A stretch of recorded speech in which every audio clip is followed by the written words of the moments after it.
Welcome to Hurrdat Sports Live. Malik Ewan got the block from behind. Arkansas has a very thin rotation as Haycuff. He is a scoring machine. He'll cut, he'll weave, he'll drive, he'll put it up, and it's off the rim. And it's saved by Walker. Ahead to Boswell. 2-on-1 to the right. Oh, what a play defensively. Under a minute to go in the Sweet 16. One of the great point guards in the country with the ball in his hands to center it on to Cody, and he gets right to the basket, puts it in for two. No, the foul, it's good with 0.7 left. Jack Hoffman has given Purdue the lead. A chance at the last shot. It's up. No good. Purdue advances. Wow. Booth and Joe with his second offensive rebound and both assists to Bryce Sandford. That's the way against great defenses. You have to create some shots. It's Hoiberg in open lane. He'll take it, smashing his way inside. Lawrence way outside. Looking for open space there off the pick and roll. Sandford three. Wow. Good morning. Welcome in Hurrdat Sports Live, presented by Next Gen Male Medical. That's DB. I'm Ravi Lulla here at Hurrdat Sports headquarters. What's up, DB? How we doing? I'm doing good. How are you? You hanging in there? Yeah. We got the double head tilt. That's always something. It was not an outstanding night No, tough night. and then it's always difficult to sleep. So it was compounded mightily by just being crabby. Can't imagine. That's what I do. Can't imagine the game made it any easier to sleep. No. It was oh God. It was so strange to watch. It was fascinating. I almost watched it literally in utter silence, right? Just processing and thinking and processing and thinking. And I didn't really know where to land the plane except for like at the very end. This is crazy. At the very end, I was on that 15-6 run, and Nebraska can't throw it in the ocean. The only thing I could think about? What's that? I blamed it on the first half. How so? Because that game, the shot making by Iowa was incredible. It's funny. We want winning to be like this tangible thing. Sure. I was saying this to my buddy MK last night. Like we want to say, oh, it's this or it's that, or it'll look like this, and then I can feel good about it. And like at the end of the day, like Iowa made tougher shots. Nebraska didn't make any. Yeah. It wasn't about how the game was officiated. It wasn't about the type of looks when Nebraska couldn't throw it in the ocean. And there are just a couple of things, right, where inexplicably you couldn't have that be a game where Sam Hoiberg didn't play well. Rink Mass got off to the early good start, and then in essence, yeah. So Rink was rough. So it wasn't anywhere. There's a little to go around. No, for sure. There were a few guys, but I really want to go. struggled. I just want to go back to the first half of playing defensively and what was happening with Iowa on offense repeatedly. And it allowed them to get into. Guys just coming down Broadway. Yeah. It was just like layup city. Over and over. I'm thinking, okay, McCollum's doing the same thing. It's like I was telling you guys in the group chat. Like, because I've seen it. I listened to a coach for 8 years talk no middle, keep the ball on one side of the floor. Alvin Mitchell is a great defensive coach, elite level defensive coach. And one of the things that he would always stress, and coaches that like kind of the no middle, when the ball's in the middle of the floor, you have to be closer. You cannot give gates. Yeah. Because then it's like football. It's a two-way go. Not only is it a two-way go, what offenses will do is from the same side, they just run a cutter. So he goes away. He steals your helper. you can't help. Yeah. When you run a cutter through first, it steals your helper away. Yeah, because I mean, Yeah. the minute you do this, it's through the back gate. Yep. So, but they just allowed it to happen over and over and over and over again. And I'm thinking, and they've had some good offensive points per minute stretches. You know, 2 of their top 5 in terms of their offensive efficiency have happened in the NCAA tournament. Now 3 of the top 6 have happened in the NCAA tournament. But I felt like the first half was when they went into the half with it just was too snug. For the way Nebraska shot in the first half, absolutely. Like, if you shoot 60% in the first half, you got to be up by 15. Yeah. Minimum. Yeah. Right? Like, if they defend at all like they had for most of the year, that's easily a 15 to 20 point lead at halftime. The 3 right before half to cut it to 3 points felt like a kick in the stomach. Yeah, gut blow. Because you're just like, oh my God. Because right before that, when they got cut to 2, they pushed it back to 8 or 7 or 8 right away. And you're thinking, okay, they'll settle it down because, you know, for the 13 threes that Iowa that they shot, I mean, Sage was 4. I think he's 4 of 7. I think he finished, and Koch made, what was he, 3 of 8? He was 3 of 8, and Sturtz was 3 of 9. Fulgaris was 2 of 3. Well, how about him down the stretch? Yeah, he was really good down the stretch. I mean, and you know, inexplicably, Nebraska just couldn't throw it in the ocean because, you know, the funny thing is, what do you think Iowa shot in the second half? It wasn't that much better than Nebraska. They both came down from 60 to like 40, basically. Yeah, they shot 44% in the second half. Yeah. But for about 4 minutes, it felt like they couldn't miss. It seemed like they shot 85%. Yeah. The time, like, I don't know how to explain their this. shot make. I was because I felt this way about their offensive rebounding. I would have guessed they had way more than 3 offensive rebounds. Because all 3 of those were goose egg for so long. Yes, but all 3 of them were in incredibly crucial spots. Yeah. Right? Same thing with the threes. I would have guessed they shot 50 to 60% from 3 in the second half because it felt like they made everything. But it was really, like you said, a 3-4 minute stretch where the game totally flipped on its head, and it felt enormous, right? But the shooting, it's not like Iowa shot the ball 60% for the whole game, right? They didn't. They shot it almost exactly the same in each half as Nebraska did. You know, and then, you know, Nebraska lost the ability to get easy shots. I mean, the points in the paint was just like that dried up.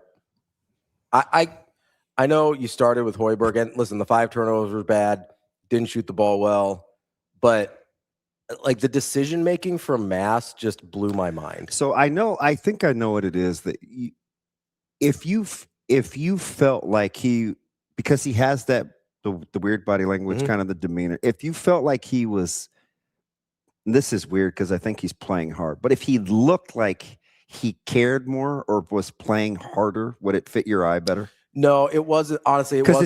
It's very rhythmic. It's kind of, I'm certainly not. I'm saying the impression he gives off. Yeah, no, it's not that for me. It's not like a Jokic thing for me because that's what a lot of the stuff. My problems with Jokic is the body language and the way it looks. For me, last night with Mast, it was just that's not really how they've played all year. Where he's taking guys from outside the elbow. I told you I don't like, and he's just like dribble backing down, and he's got the ball in his hands for so like that. I told you I can't stand that. Especially, I get that it worked a couple times early, which was what I said. I said fool's gold. This early success backing these guys down is going to be fool's gold. I think he only made 1 field goal after the first like 4 minutes. I think he went 3 for 4 or 3 for 5 early, and then only made 1 the rest of the game. Like it was, especially because it seemed like Iowa had figured that out early. They started sending a second guy, and they got Koch off him, and they started kind of digging at the ball a little bit and causing him problems, and he just never adjusted to it. Yes. And that's not how, like, he hasn't played that way all year. I can kind of live. I didn't love some of the shots, but I can kind of live with the 0 for 7 from 3, right?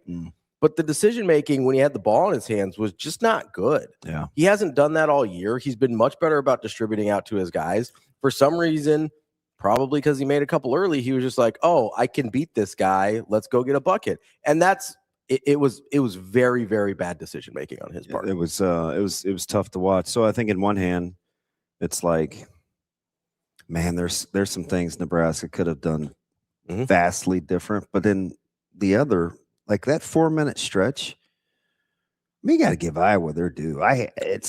Just got to keep it a buck, man. Like, I mean, there's a reason they played their ass off for about 5 minutes in nut cutting time. And Nebraska couldn't buy at like 63-60 or 62-59 or whatever. You're like, just one more field goal. Just one more field goal. And they traded possessions where neither could score. You kind of felt that way the whole game. Like, and then Iowa made the 3 to tie it. And you're like, hey. There was a bunch of times throughout the. I mean, Sturts hits the scoop on the drive, like the little flip-de-doo, and we're missing layups. So I'm trying to count here. I think it went 1, 2, 3, 4, 5, 6, 7 possessions between the two teams at 62-59 without the score changing. That's what I'm saying. Yeah, that's how it felt. I was just talking anecdotally. Yeah, so I think it was 7 consecutive possessions. Shout out to ESPN's game flow thing is how I figured that out. But the 7 consecutive possessions with the score 62-59. The last one came with about 6:30 left in the game. It felt like if Nebraska could get that back out to 6 or 8 at that point, that might have done it, right? Because Iowa, they expended a lot of energy to get there. Seemed like Nebraska could have kind of put that thing away if they'd been able to extend it back out at that point, and they just couldn't. And listen, like, yes, all credit to Iowa. There's a reason I'm infatuated with Ben McCollum. He's an unbelievable basketball coach. Yes, he is. Like, he is. I hate Iowa. I don't like saying that. I don't feel good about that. He's fantastic. He's an unbelievable basketball coach, and I have to appreciate how his team, like, how much, like, he's maximized that roster to an unbelievable degree. He's obviously won at every single level he's been at. Like, that dude's phenomenal. I don't know what else to do with that. And Iowa is incredibly lucky that dude's dream job is basically Iowa. Like that, he was born in Iowa City. He grew up in Storm Lake. Like, and he's a mean-spirited, hold you accountable. He's a yard dog. Yeah. Like, I always talk to our players, like, you want only certain guys can guard your yard. Yes. Right. Like, I thought you were going to go somewhere else there. Some guys are, you know, they're good companion pups. They're good to cuddle with. Like, only a handful can be yard dogs. Yeah. He's a yard dog, and his guys play like that. I would say there's only certain types of guys that can play for him. They play like that. Yeah. Like, he's probably never going to be a guy that you look at, and I don't think it's because he's not capable, but he's probably not a guy you're ever going to look at and be like, oh, look at all the talent he's assembled. Yeah. And I mean, and listen, I'm sure he could coach it, because much like the conversation yesterday, if you play for him, you better be able to play a certain way. Yeah.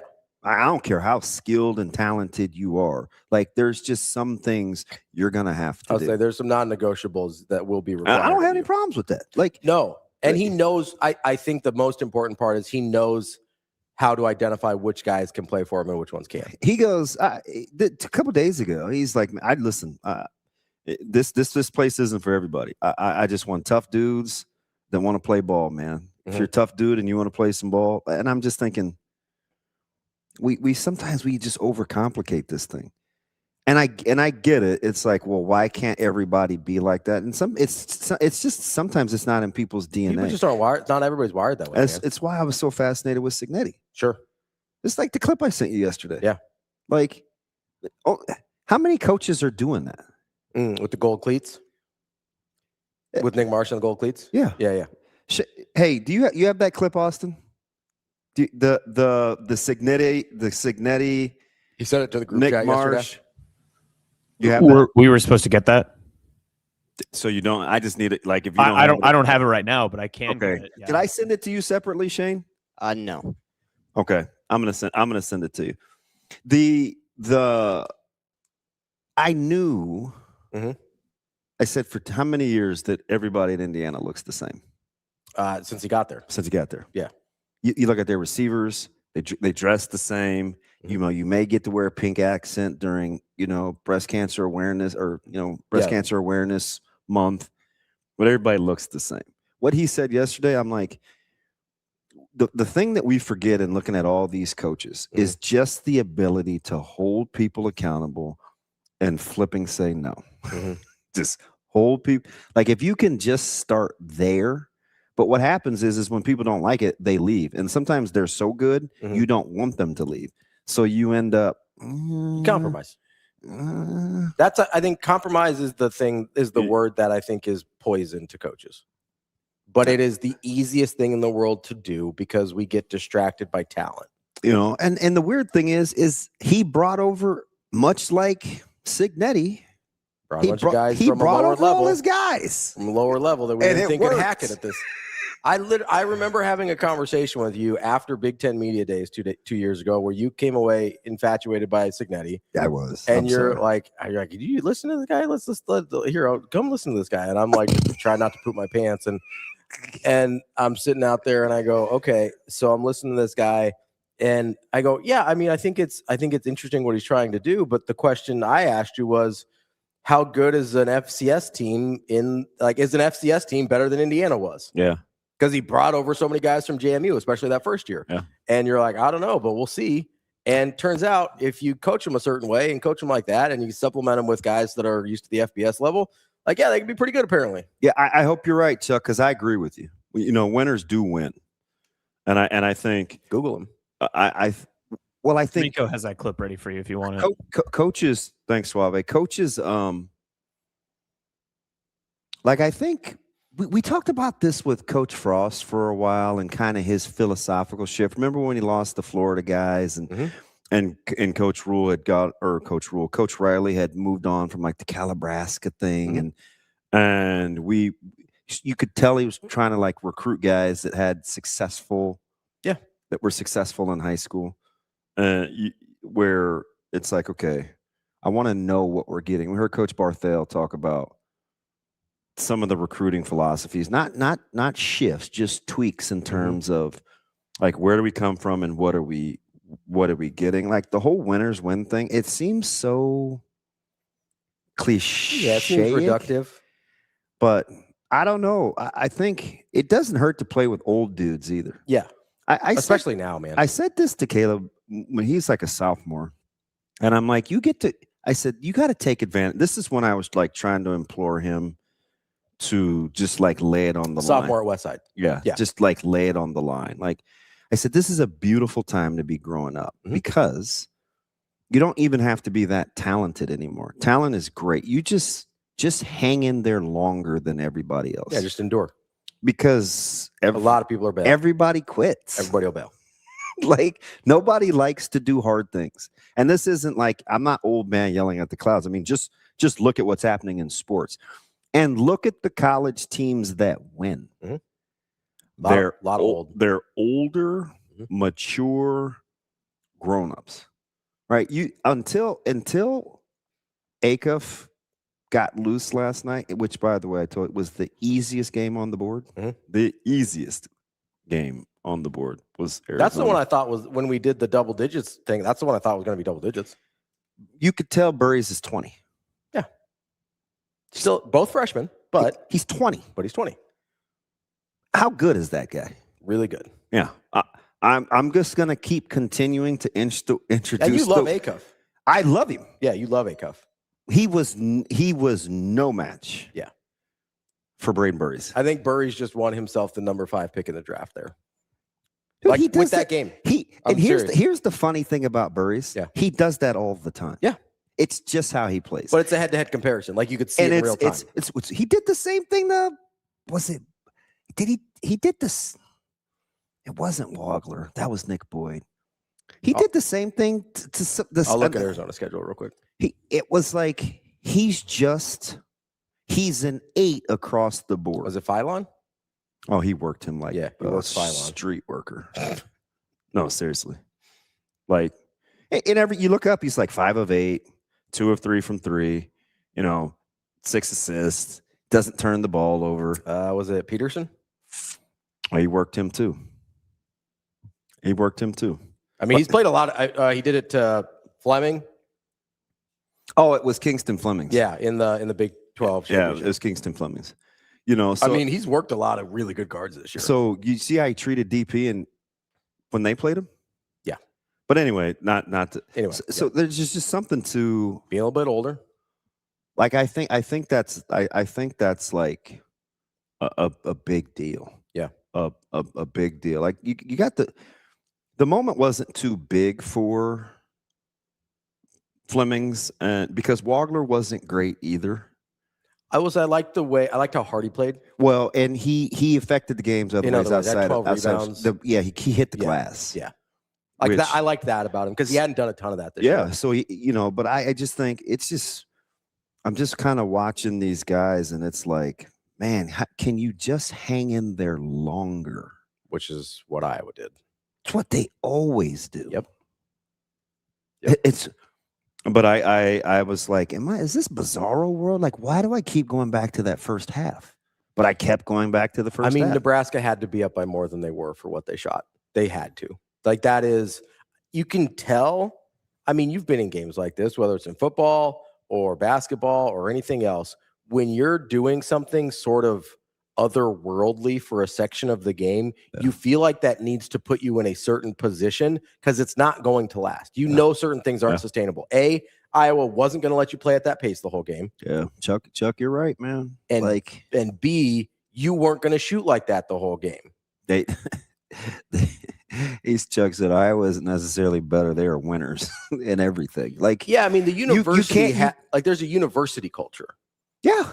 Right. Like, there's a reason, people last night were like, oh, it's football, it's basketball, it's whatever, and like, I hate that. I do too. Like, I can appreciate the culture of the university. Yeah. Two things can be true at once. And still not be like, I mean, a lot of people are like, oh, they own us, blah, blah, blah, whatever. And it's like, I'm not resigning myself to that. You got to fight. Like, I'm not about that. You can't. You've got to fight. I don't know. Like, but you have to admit, AJ, grab that mic. At what point he's got a mouthful of something? I'm sorry. Hey, full of protein right now. Don't worry about me. Gains. Hey, you anti-protein? No. Only like certain types of shakes, I think. I'm gonna stay right here. Stay in the lane. Stay in my lane. At what point, when Iowa tied the game, be honest. Yeah. You thought they were going to win, I think 50-50 was the first time they tied it. No. I texted someone. Was it the first tie? I think 50-50 was the first time. Yeah, somewhere around there. I had texted someone that about why did I think 62 was the first time? 50-50? Okay. I texted someone about 4 or 5 minutes left in the game. I was like, I have a vision in my head on how this goes. And it felt like Nebraska was going to keep maybe having like a one possession lead through the last 3 minutes. And it felt like I was just going to make the last shot and win the game. Exactly. Because that's just how it was going. That transpired about 2 minutes before the game actually ended. But realistically, that's how it went down. Is Iowa made the one shot to take the lead, and it was over after that. Nebraska just didn't make any of their shots past that point. I don't think anybody, when that game was at 62, was like, oh man, Nebraska's going to win. I don't think you felt good about it. I felt like, because it felt different than when they went to overtime at home. Yeah, because they weren't playing well. Yeah. Nebraska wasn't playing well. That's the thing, is it felt, where'd they go? It was 6 minutes without a field goal? And here's the thing, not all close games are created equal. No, I agree. Right? Yeah, you got to look, I know you know. Yeah, I 100% agree with you. But like, there's close games like where you feel like you're just hanging in there. Vanderbilt's a good example. The difference between Vanderbilt and Iowa is a great example, right? Even though Nebraska did have large leads in the Vanderbilt game as well, there was no point in that game where I was like, oh, Nebraska's playing really poorly. Yeah. Right? They felt like they were still executing at a high level, defending at a relatively high level. I thought they were still playing well against Vandy down the stretch. Like, okay, they can get this thing, right? At no point did I think that Vandy was absolutely going to win. I thought they could, but I thought Nebraska absolutely had an opportunity to win that one. Not the entire, but like starting about halfway through the second half, even before it got to 50-50 at that first tie, and then Nebraska got the lead back out a little bit before they tied it back up at 62 again, it felt like Nebraska was hanging on for dear life, and they started that way too early in the second half, where I just go, this is not sustainable. If you don't start playing way better immediately, I agree. Iowa's I absolutely going to overtake you. I agree with you. That was such a heck of a stretch. I could not believe the shots that Iowa was making for a second. I couldn't And believe it was just to they, hang in there. It wasn't even to take the lead. It was for just a while. It was just like to keep it close. Did you hear what Sturtz had to say after the game and that first 10-0 run by Nebraska? I think it was a media timeout. I don't think McCollum took a timeout, but during that first break, Nebraska was on a heater. Price had made a bunch of contested shots, and they were on fire at the very beginning. And some media member had asked Sturtz, like, "Hey, what did McCollum do differently in the huddle to get you guys ready?" And apparently, he just smashed his clipboard, broke a marker, and just said, "You guys suck right now. You guys are bad." And that's like, and honestly, great attitude. Like, because truthfully, they weren't good enough. And then what did they do? They came out on an 8-0 run, and then they did it again. Nebraska goes out by 10, and Iowa responds with another 8-0 run. Like, I mean, that sometimes it's not X's and O's. Sometimes you just want it more, and they just proved that. They just don't blink. And I think it's. I thought the first half though, sometimes he co-hosts. So I talk to him like he's co-hosting. That's right. You don't co-host with me. You co-host with other people. Yes, I'm very scared of you. That's why. See that eye roll?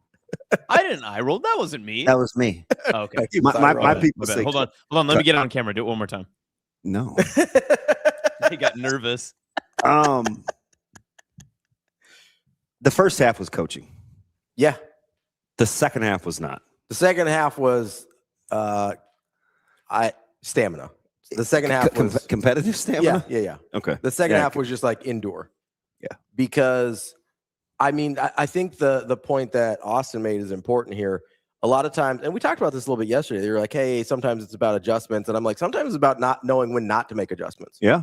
Oh, yeah, 100%. Like, if you're Iowa and you're down 10-0, it's not like you just have to execute the things you know you're good at better. Yeah, like, I mean, keep it a buck. Who had Sage on your bingo card? No one. Hey, no but one. He found it and he stayed with it. Yeah. Yeah. I mean, dude went 4 of 7 from behind the arc in the biggest game of his career. Yeah.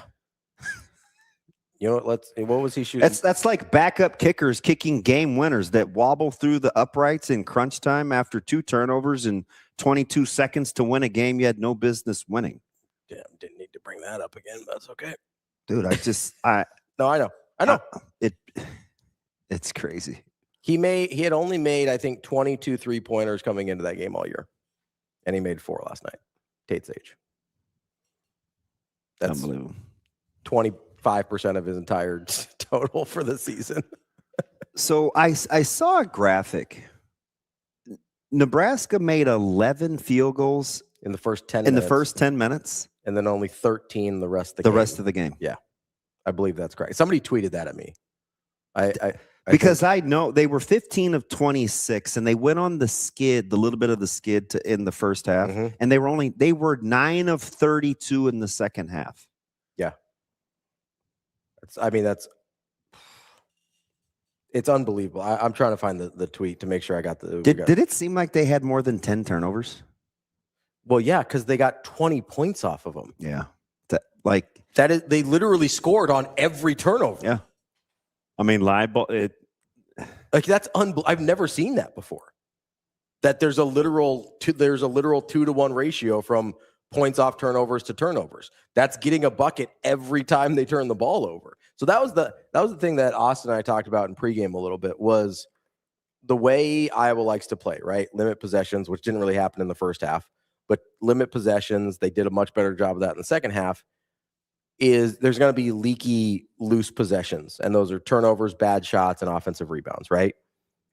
Iowa took advantage of every extra leaky possession they got, and Nebraska didn't. Like, that's where, to me, this game really flipped. Like, the points off turnovers by itself is the difference in the game, and then some, right? They only had 5 more turnovers. Like, 10 turnovers is not a bad number. No, I know. Points off of. You'll live with 5 turnovers or with 10 turnovers all day. I get Iowa only turned it over 5 times compared to the 19 when they were in Lincoln. So that's a huge difference as well. But the fact that you allowed them to get 20 points off of your 10 turnovers, Mm-hmm. you might as well have turned it over 20 times. Yeah. Because that's normally the number you have. Like, you usually have to get somewhere between 15 and 20 turnovers to give up 20 points off turnovers. I just was hoping at some point, which is why I didn't really want to do the officiating thing. But, I mean, Iowa only had 7 fouls. So I do have to say, I know Nebraska had plenty of things they could have done in their control to win this game, correct? Is that a fair caveat to start with before Fair. I talk of officiating? Fair. There were plenty of other factors. I also do not think I've ever seen a game in which a team was only called for 1 foul in an entire half. That's unreal. Yeah. Like, I don't know what to do with that. Like, especially, it's not like Iowa is not a particularly physical team. I just don't know where I could say I felt like it mattered. Sure. I mean, maybe it breaks momentum up a little bit or something. You know what I mean? There were, like what part of the game were you watching where you're like, oh, that's a foul? I mean, I think it was mostly off-ball stuff. When you're talking about Price trying to get open, when you're talking about off-ball movement for Price or Frager or some of these other guys, that's where the only thing I would even the only thing I would remotely entertain, and I didn't know where he was going some of the time, but then he started to pick his dribble up so soon, was maybe getting handsy like on Sam's initial drives. Yes, they were. I thought so. Because I mean, that's a little fit, but I can't really remember any stretches in that game where I was like, they're letting them play. The biggest, you know what I mean? The biggest thing for me was just the off-ball movement, which is the thing we had talked about before the game. I thought Nebraska, and clearly, this was Nebraska had the lead for 38 minutes. And it's not like they called a ton of fouls anyway. So I want to put that in proper context here. Yeah, because Nebraska only had 14, I think. Yeah, so it's 7.5. That's not a ton, although that's a reasonably normal number. You got into the bonus, basically both halves.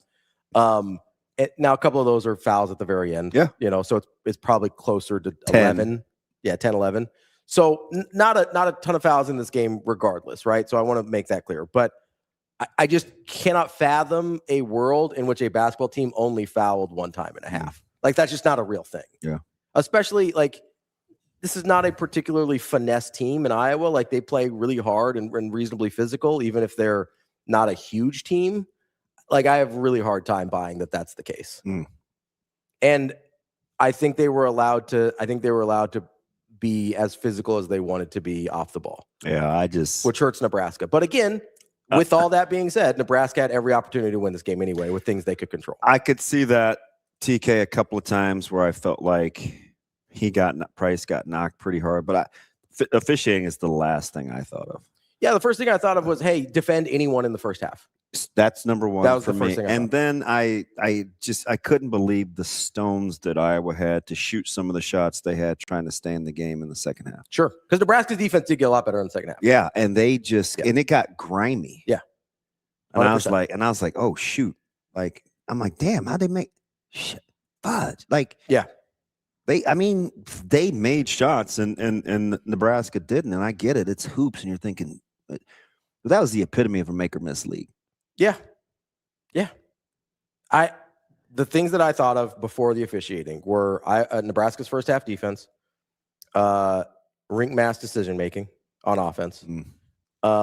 Frankly, as good as Berke was defensively, his decision making on offense, and the points off turnovers. Those are all things I thought of before I got to the officiating. Yeah, points off turnovers is probably that was a killer. Up there, it's a killer. That was a killer, man. Every time you turn the ball over, they just got you. I just didn't know what we shot. wanted to do once we got in the lane. So I think that's part of it too.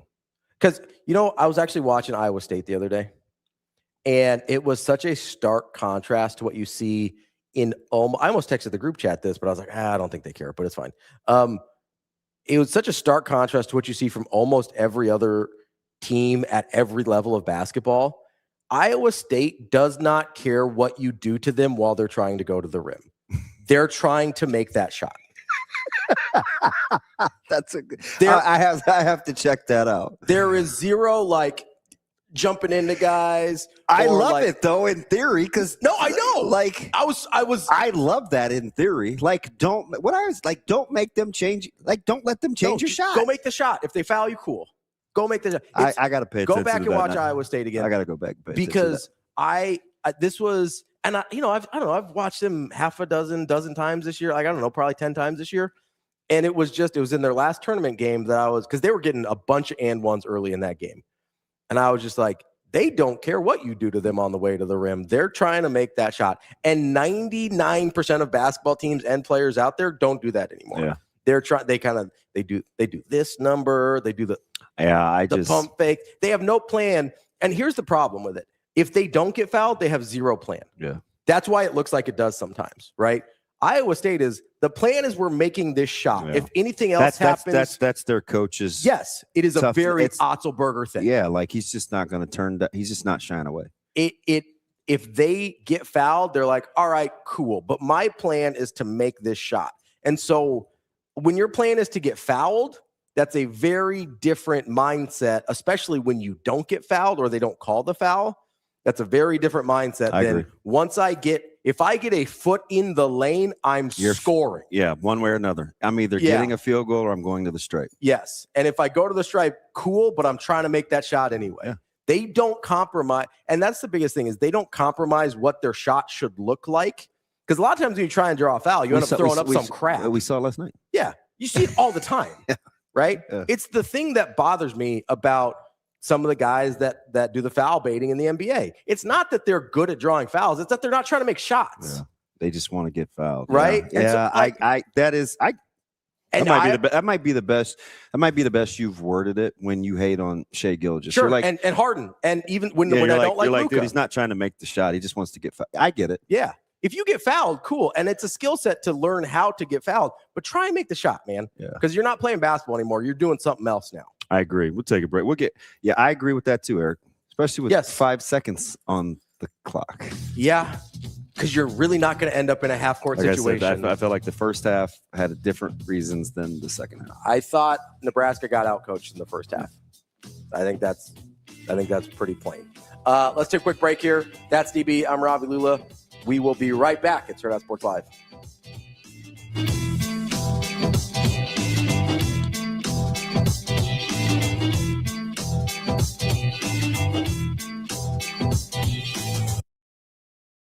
March into savings at Edwards Nissan. Lease the 2026 Nissan Rogue Platinum starting at just $339 a month. A premium ride at an unbeatable price. Drive away with more this spring. Or save $2,650 on the 2026 Nissan Pathfinder. Plus, finance at just 2.9% for 72 months. Don't wait. March into savings right now at Edwards Nissan. It pays to make the drive to Edwards Nissan.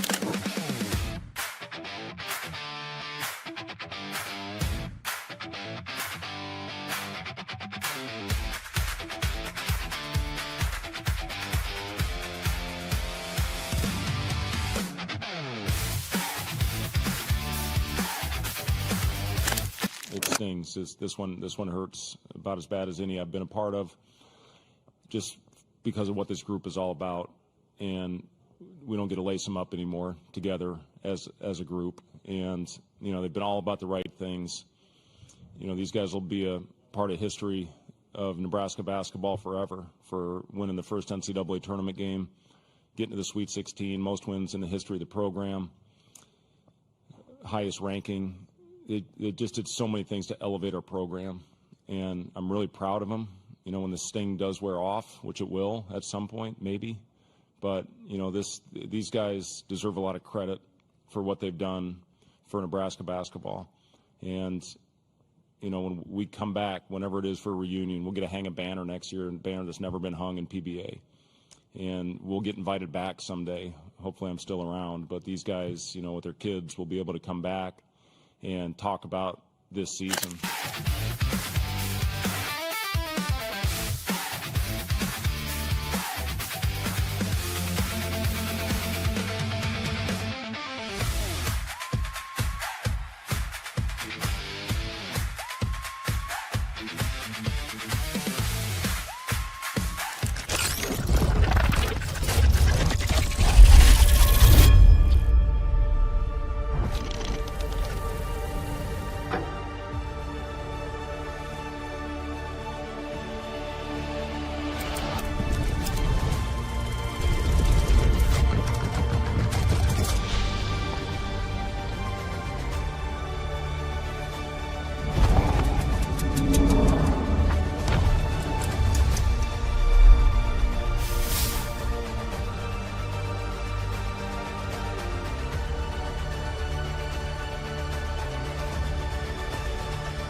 Hurrdat Sports Live. Welcome back, Hurrdat Sports Live. That's DB. I'm Ravi Lulla. Almost messed up my own name there. Here at Hurrdat Sports HQ. I got some good comments here in the chat. TK says, "Let us defend our crown championship." He was so mad. Oh my gosh. LT, you know how you can hear anger through text? Yeah. Dude, they were like long, pissy meltdowns. LTD says, "I will concede that there were a lot of other issues in this game. Frustration definitely can cause problems in performance, though, and constantly being fouled and no calls is frustrating." I get that. That's kind of the mindset thing, though, I was talking about with Iowa State. Can you imagine if Rink in the post played to score? That we were just talking about. Austin came in during the break when you left and just came in and used that example. Yeah, like it's just a different game. Or the left-hand layup finish when, you know, Sam had another step to the rim. Like, that's Iowa was trying to dunk those. Yeah. Iowa. Not exactly the team you would look at and be like, phenomenal athleticism. Oh, yeah. Like Air Sage. Yeah. I mean, I think Fulgaris put Rink mask through the rim on one. Dude, Fulgaris may not have to buy a drink in Iowa City again. Ever again. Did he miss a shot? What was he, 6 of 7? I've got the box score here, I think. The 3 from the top of the key was like, killer. Take it and you'll like it. Yeah, he was 6 or 7, 16 points. Yeah, I didn't remember him missing a shot, so I wanted to give myself a little wiggle room. I think he missed a free throw, and then he missed a three-pointer as well. Also had 3 steals, which you probably don't imagine. I don't even want to get it, because I'm telling you, man, the turnovers drove me up the wall. Yeah. They just were getting points off of it. I was like, I mean, that has to be Sam's most turnovers all year. 5. Has to be. Maybe tied a career high, because I think he had year. Yeah, I would think because this year he's been pretty good. Well, he had 5 or 6. Was it against Illinois at PBA? Let me look here. He had 5 or 6 about a month ago. I'll bring up his game log. I'm weird like that, so that's okay. He had 4 against Iowa last time, so this isn't entirely new. 5 is the most this season, yes. I would say he doesn't have more than 4 against anybody else. Illinois at PBA was he didn't have any against. What am I thinking of? It might be Iowa at PBA was 4. 4? Yeah. Yeah, he actually didn't turn the ball over against Illinois all year. Ooh. So take that, Wagler. You must have been thinking about the Iowa game. Yeah, Iowa game. I know it was at I know it was at PBA. He shot the ball well and did other things well that he didn't do yesterday. So that kind of offset the turnovers a little bit. And Iowa didn't score on literally all of them, which helps. Oh, were you rocking with me on Texas? What about them? Just covering. I actually thought they'd win, but it's hard because I don't like Texas and I don't trust Purdue, so that's hard. Like, I'm in a weird spot there. Listen, hey, welcome. Texas should have won that game. Like, they were ahead the entire game. And if that was the fan base's first time watching Purdue, enjoy that, because that's how they play. They touch, they clutch. Yeah. You play a certain way for Painter. Clough and TKR, those guys could play football. Oh, yeah. You're getting 2 hands in the back. You're getting shoves. You're getting home. I told you, remember me doing Clough? Just with the... Yeah, I mean, Clough looks like an offensive tackle. Getting a rebound and not ever jumping. Never moves. He just holds you here. I got this one here. Or he taps it to somebody or whatever. Yeah. It's maddening. I mean, you saw it. That's how they won the game with Trey Coffer. He's just like... It's maddening. Winner. You got to line up and play it. Like, yeah, this guy pinned under the hoop and then just tapped it right in. They miss a lot of open shots, though. Purdue or Texas? Purdue. Yeah, I mean, but it doesn't matter because they got the big guy down there to rebound. They're letting that thing fly. I mean, what'd they shoot yesterday? They're letting that thing fly. So they didn't shoot well from 3 yesterday, but generally they're better than that. I mean, they were 4 for 20. Like, literally only Lawyer made a 3 last night. Yeah, and that's what happened when we wondered what was wrong with them, is they weren't making any threes. Yeah, when they don't make threes, they're average very in a hurry. Very average. Right? But when they, Braden Smith's 0 for 3, CJ Cox is 0 for 4. Not Oscar Mayer is 0 for 4. Like that's Omer Meyer. Sorry. I was about to say, is this another wiener joke? His name's Omer Meyer. My brain went, oh, Oscar Mayer. Like, so, No, I'm not saying that. Somebody called me on that the other day. I was more Omar Ashik kind of guy. Huckleberry, Wienerberry. So I did see somebody on Twitter say, all right, Wienerberry. Dude, I ain't getting in a hot air balloon. I'm not either. Call me what you want. Wienerberry's still funny. What do you mean?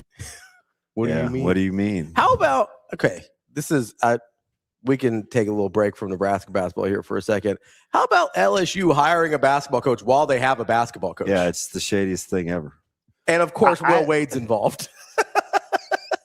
So what is it with That athletic department is, they're ran by the government? yeah, The state's like the governor's literally making just hires. like the dude. Yeah, this is weird, man. This is the second sport he's done this. Yeah. He's like, Brian Kelly, you're not the coach anymore. AD, you're not making the hire. Like, what are we doing? I'm firing the president too. Is there a more funny collection of people than LSU athletics right now? I mean, genuinely speaking, like you've just got bad humans, like coaches that don't care about their players like openly. And then you also have Lane Kiffin. I mean, the fact that the third option was Lane Kiffin is just very funny. I mean, it's incredible. Yeah, Lane Kiffin being the moral compass of your athletic department is probably not a place you want to be. What do you think Will Wade and the Lane train are talking about? Sorority row. No, I think Lane's got that out of his system. He's been to a few hot yoga classes. I don't know. In Oxford. I think he moved off campus with his activities. There was some leaked DMs from hot yoga. You also have Kim Mulkey. Oh yeah, she might be the craziest. See, one of them that was all. the one I was talking about a coach who does not care about their players. Is Kim Mulkey. She's a gem, though. I rock with Kim. I don't know why, Austin. I just do. I think I like the fact that I would leave a conversation with her, and I know exactly where I stand. I just think there's something. I know that drives you crazy, but he likes the outfits. It's okay. I was gonna say, I'm pretty sure Mulkey told Brittany Griner that they should have left her in Russia. So I don't think she's not necessarily a player's coach. But to DB's point, Brittany knew where she stood. Knows where she stands. With Kim. Yeah, don't hit me up for anything because I'm gonna leave you where you sit. So it's probably pretty good, huh? Yeah, it's probably pretty good, huh? Mulkey's like, I think Putin's making some really good points here. Listen, she just wanted a fur coat. That's all she wanted. She took the podium the other day with no makeup. Yeah. Look like a different person. Yeah. So it's probably pretty good, huh? Pretty good, huh? I do like her though. I don't think I'd recognize her if she didn't have peacock. Yeah, it was just like this is just like last week. big press conference guy. That's pretty shallow. No, it is what it is, dude. I mean, so I see why you honk for McCollum. He's so good, man. Like I know it made people mad, especially yesterday, because they're like, it's Iowa, screw McCollum, screw Iowa. I get it, man, but like. No, I'd be the same way though. You could not like something and acknowledge that they're good. I wish he coached anywhere else. I do it all the time with Iowa, and I know it drives people crazy. Does North Carolina have to call him? It's not a good fit.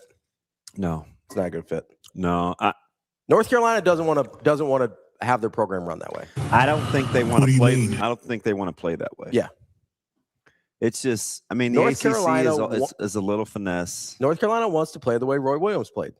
Yeah, like they like playing upbeat. They like having stars. They like tempo. Like that's how North Carolina wants to play, and that's fine. And they've won like that at a super high level. And they can get the athletes.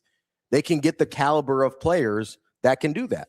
Yeah. So like that's part. Like let's not kid ourselves here. A lot of the reason coaches coach like Ben McCollum is because they can't get the guys. Yeah, they negate.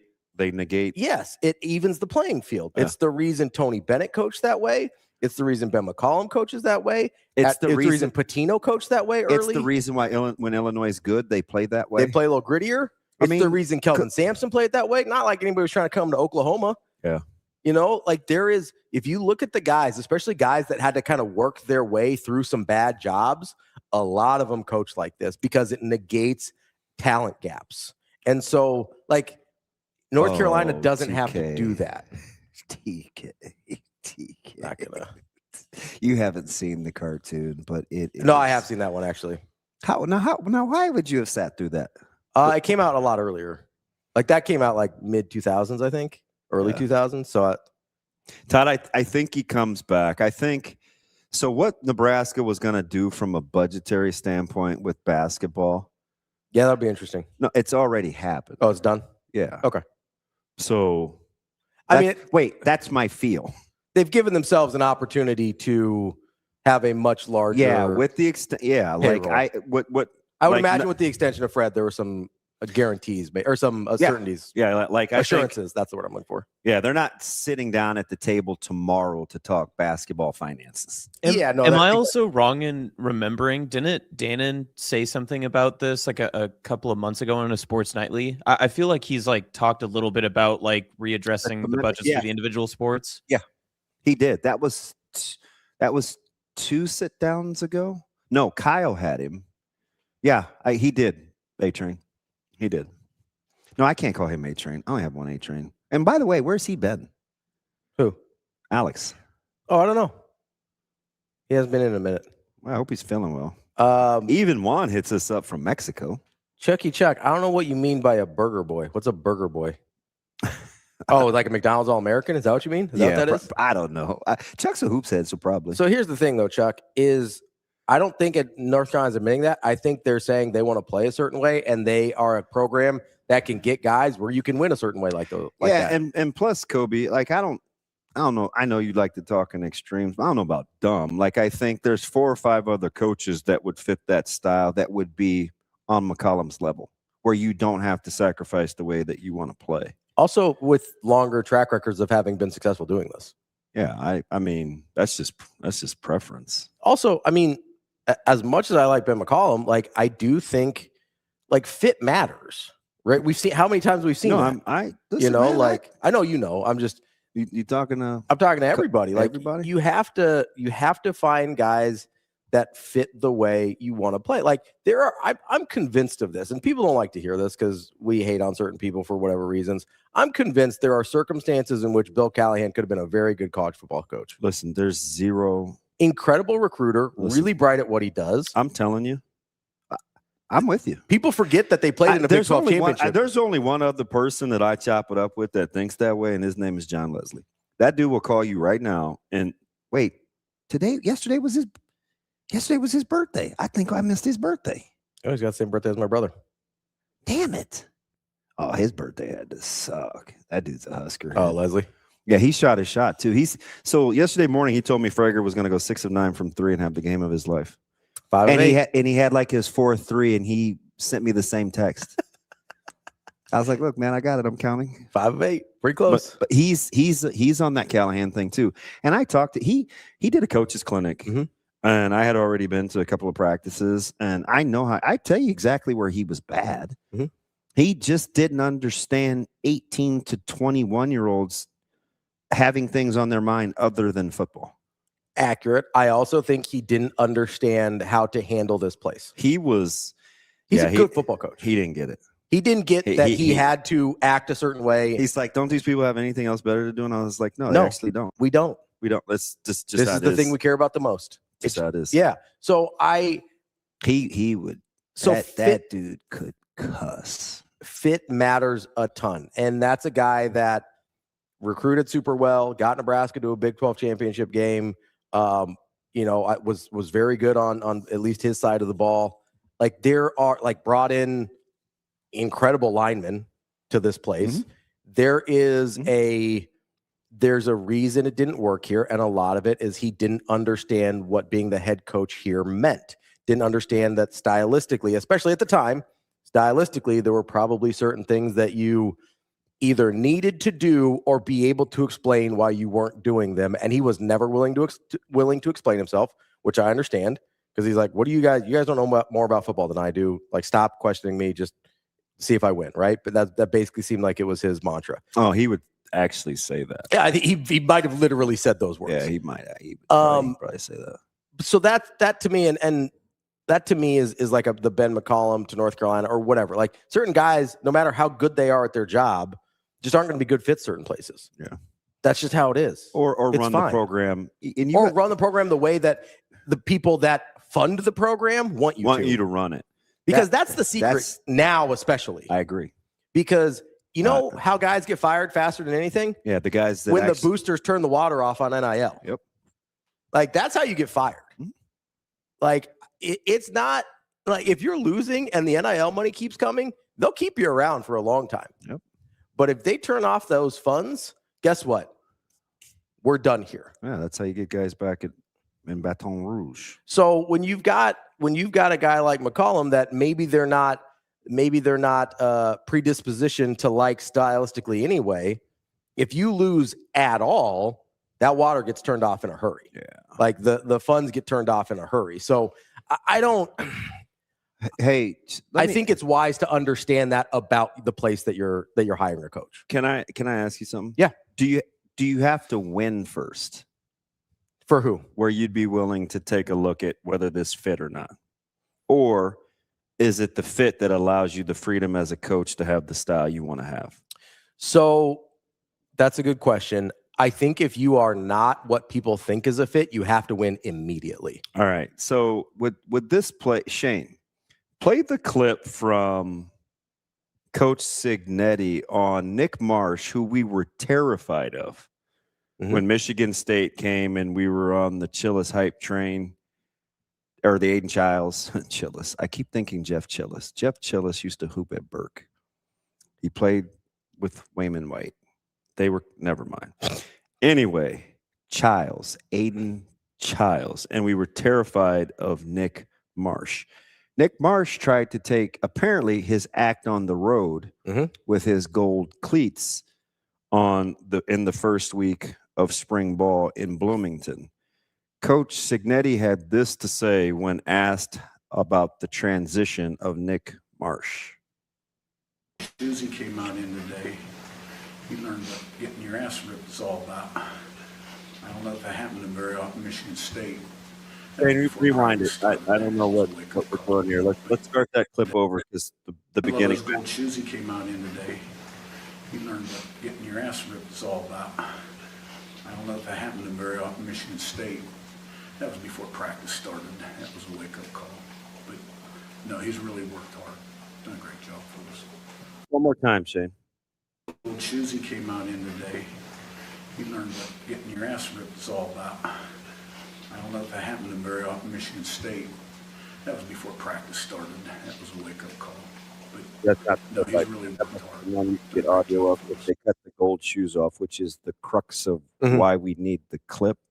But anyway, having said that, would that fly if you don't win a national championship? At Indiana, I think. You know what you'd say? You know what we would say if a guy act like that and they hadn't won yet? Like, who cares? Yeah, just win games. Who cares about the gold shoes? Just win games. You know why? Or we would say, well, good luck getting recruits. Or we'd say a ton of things. But because he's won already. Because he won, he has the cachet where, yep, my guys whipped the dude for wearing gold shoes out here. And then you can call out another school. Yeah.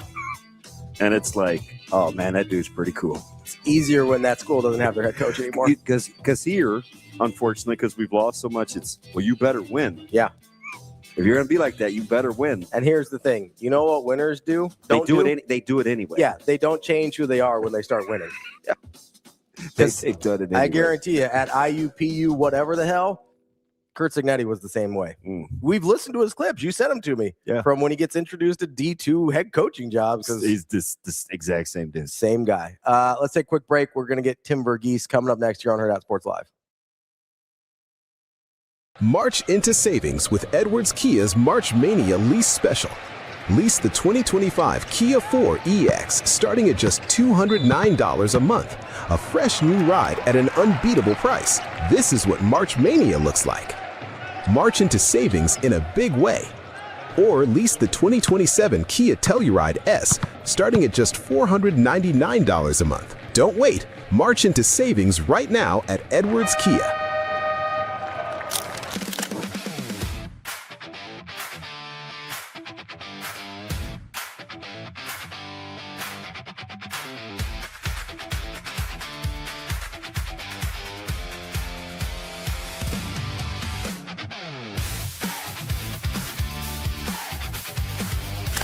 Well, we'll have a great crowd there, and so just want to see the same standard of running to the ball, getting off blocks, doing their jobs. And I think anytime you scrimmage, tackling is of the utmost. So I look forward to seeing the defensive guys not do something new, do exactly what they've been doing. Don't try to change the way you play one snap at a time, but then anxious to see the tackling. That was excellent. Yeah, I thought they came back in, and we went full pads Monday, full pads Tuesday off a week off, and they weren't just out there. They were wanting to do more. So been pleased with the attention to detail and the effort all week long. The recruits? Mm-hmm. Well, yeah, I think the biggest thing is, I think when you come to Lincoln, when you come to UNL, you fall in love with the place. So I want players who've never seen it before to come here and see it. I want people who've been here before to come back and just continue to check boxes in terms of the facilities, the people that they're around, and then chance to see see a game in Memorial Stadium, see the crowd, see the fan support, and also just see the way that way the team looks.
Welcome to Hurrdat Sports Live.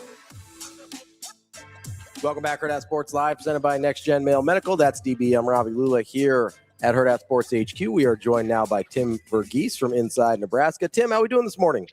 How we doing? We're okay. I mean, we're just hard to give credit where credit is due, but you do this job long enough, you learn to be objective.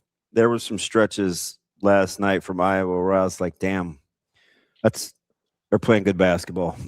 So the shots they made to keep that thing within striking distance before they finally took the lead with 2:10 to play was incredible when Nebraska couldn't throw it in the ocean. So, just lamenting, licking a few wounds. How about you? Yeah, I mean, that's pretty much where it's at. I mean, I like it. That was the whole thing for me, like watching that down the stretch. I mean, I tweeted it, but it's like just the Homer Simpson's TV sports picture where he's just sitting leaned in watching. Like that's where I was at one point in the second half, where I'm just locked in on good basketball, and it was really good to see. I thought it was really good to see this team make the run. I hope they're celebrated. I hope the way this thing ended doesn't take away from what this run was, what this team is, and I think this is a sign of things to come. Like, I mean, talking with people just across the board this week, I mean, certainly sounds like investment in basketball is going way up moving forward, and Fred's going to have the resources he needs to keep this thing rolling. Yeah, I agree. We were talking about, I think whatever the commitments that were going to be made for basketball had been made. They didn't have anything to do with what happened last night. So we had some people wondering about, price and whatever else. Like whatever's going to happen, I think they already know what they need, and then it's up to set individuals to do with it what they want. But to your point, they'll at least have the option. Yeah, that's what you want. I mean, you want the option. You want to be able to have, like we talked about with football and that side of things too. Like you want to have a seat at the table. I think Nebraska's getting into position, if not in position now, to have a seat at the table for some of these important recruiting conversations moving forward. Speaking of seats at the table, Nebraska is going to need a pretty big table this weekend. What kind of numbers are we looking at in terms of guys that Nebraska's bringing in? Yeah, it's a good group. You've got about, I posted this morning, looking at about 50 plus recruits in town this weekend. I think it starts in the 27 group with some of the top targets back on campus. It's a really good group of guys for Jeep Wade in particular. I think he's got a really nice crew. Mark Matthews, the #1 offensive tackle in the country. Olu Bobola, the #5 offensive tackle in the country. Nate Carson, the #11 interior offensive line in the country. Timmy Aliu, who we've talked about a good bit, tentatively expected back in town. Ian Walker, a rising offensive tackle out of New Jersey, expected back in town. Avery Michael, an Oregon commit, offensive tackle commit, expected in town. Barrett Cottrell, in-state legacy offensive line prospect, expected in town. And then elsewhere in the 27 class, a few other names to hit on. Juju Johnson, 4-star cornerback. I think Nebraska has an opportunity here to solidify themselves as the leader of that recruitment. It's been a back and forth battle here as of late between Nebraska, Oklahoma. Still think Nebraska has some work to do to ultimately fend off Miami and a few other programs in that recruitment. But I really like what Addison Williams has done in that recruitment to this point. Down out in California, you have Olive Felletti, Tui Halamaka, a 4-star defensive lineman out of Oaks Christian. Halamaka. Yeah, it's a name. I practice saying it just in case in the next handful of years. That and Umbody. It's like Umbody, yeah. It's like, okay, Coach Brown, I see you working, because these are both the guys that we're mentioning. This is their first time on campus too. It's big. Yeah, and I don't know if you saw the 2 most recent edge offers that Roy Manning has made, but there's some names on those 2 guys as well. Yesterday we had an offer out to God's Choice, E-Boy Bowden out of California, and a 2027 edge target. And then we also had an offer out to Uhila Wolfgram, a 3-star edge rusher out of Utah. So yeah, they're recruiting some names along the defensive front. Hey Tim, what's the could you give me Yahula's full name, please? Oh yeah. Okay, give me a second. I think it's Afi Lafetti. Is it Ali Faletti? Yeah, Ali Faletti. Yeah.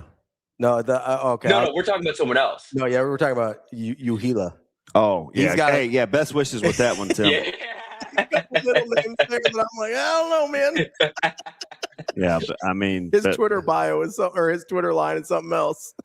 So what's Umbody gonna go by? Nehemiah? Nehemiah.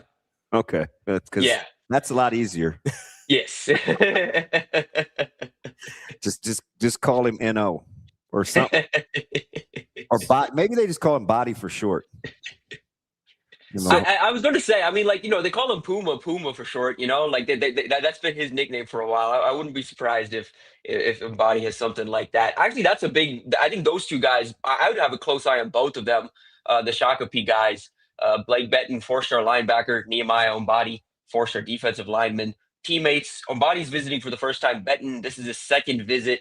And I do expect Nebraska to get an official visit from him. With Benton, it's Penn State's kind of emerged because he was a priority for Matt Campbell at Iowa State. Matt Campbell's picked this recruitment up where he left off, now at Penn State. So they've emerged as a new favorite. But I think something I'm going to be keeping a close eye on with these 2 recruitments moving forward is they've made a couple of visits together as of late, together. And so they've been to Wisconsin, they've been to Minnesota, they're coming down to Nebraska together.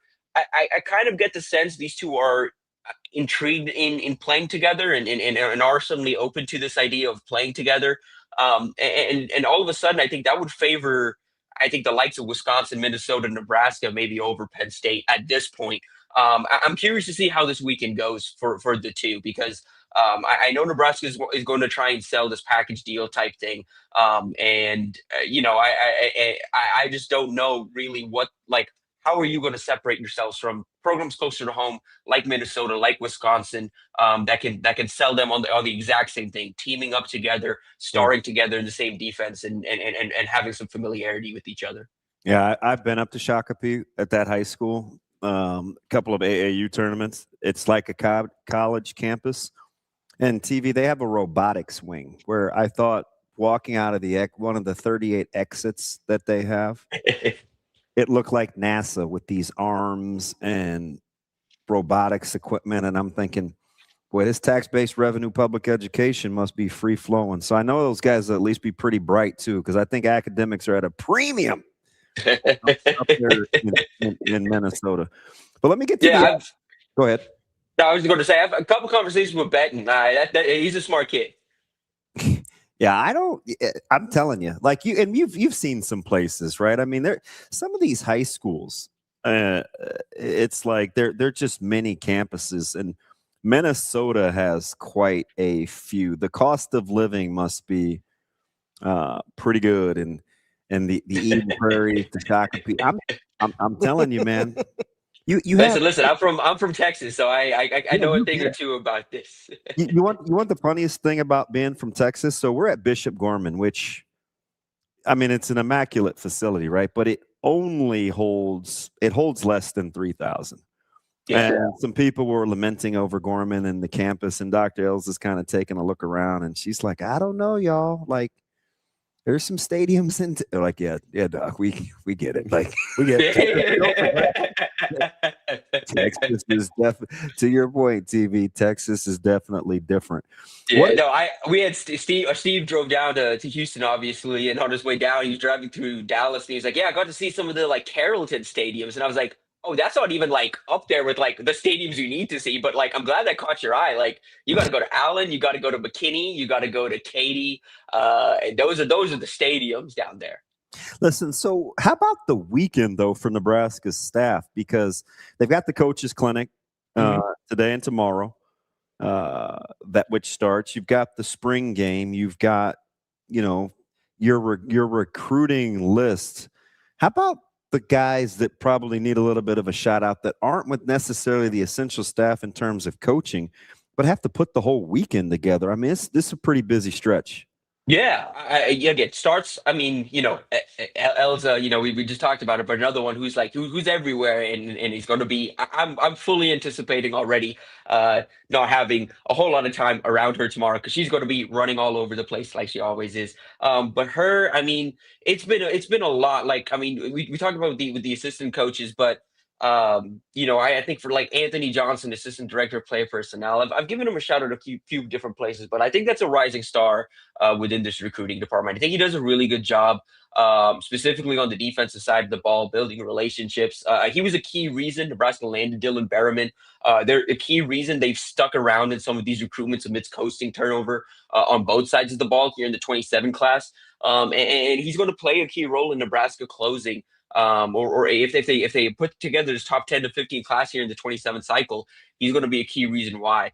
And then Matt Pierce as well, recruiting coordinator, and it has really helped out Nebraska's efforts on the East Coast. You've seen an uptick in visits and interest and all of this from guys in the Carolinas, guys in the DMV, even further up north, New York, New Jersey, and so forth. And that really comes down.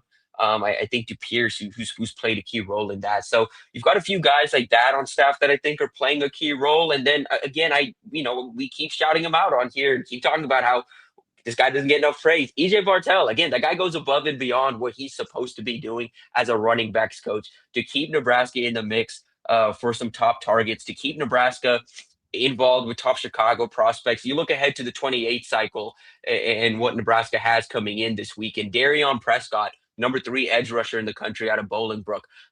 That's a Notre Dame, Michigan, Ohio State, so on and so forth led recruitment. But Nebraska's going to get their first shot to impress this weekend. Big opportunity ahead for Roy Manning. You talk about EJ Bartel himself, Zayden Jernigan, the number 1 running back in the 28 cycle out of Mississippi. He's going to be on campus this weekend for the first time as part of the Huddle Futures Forum.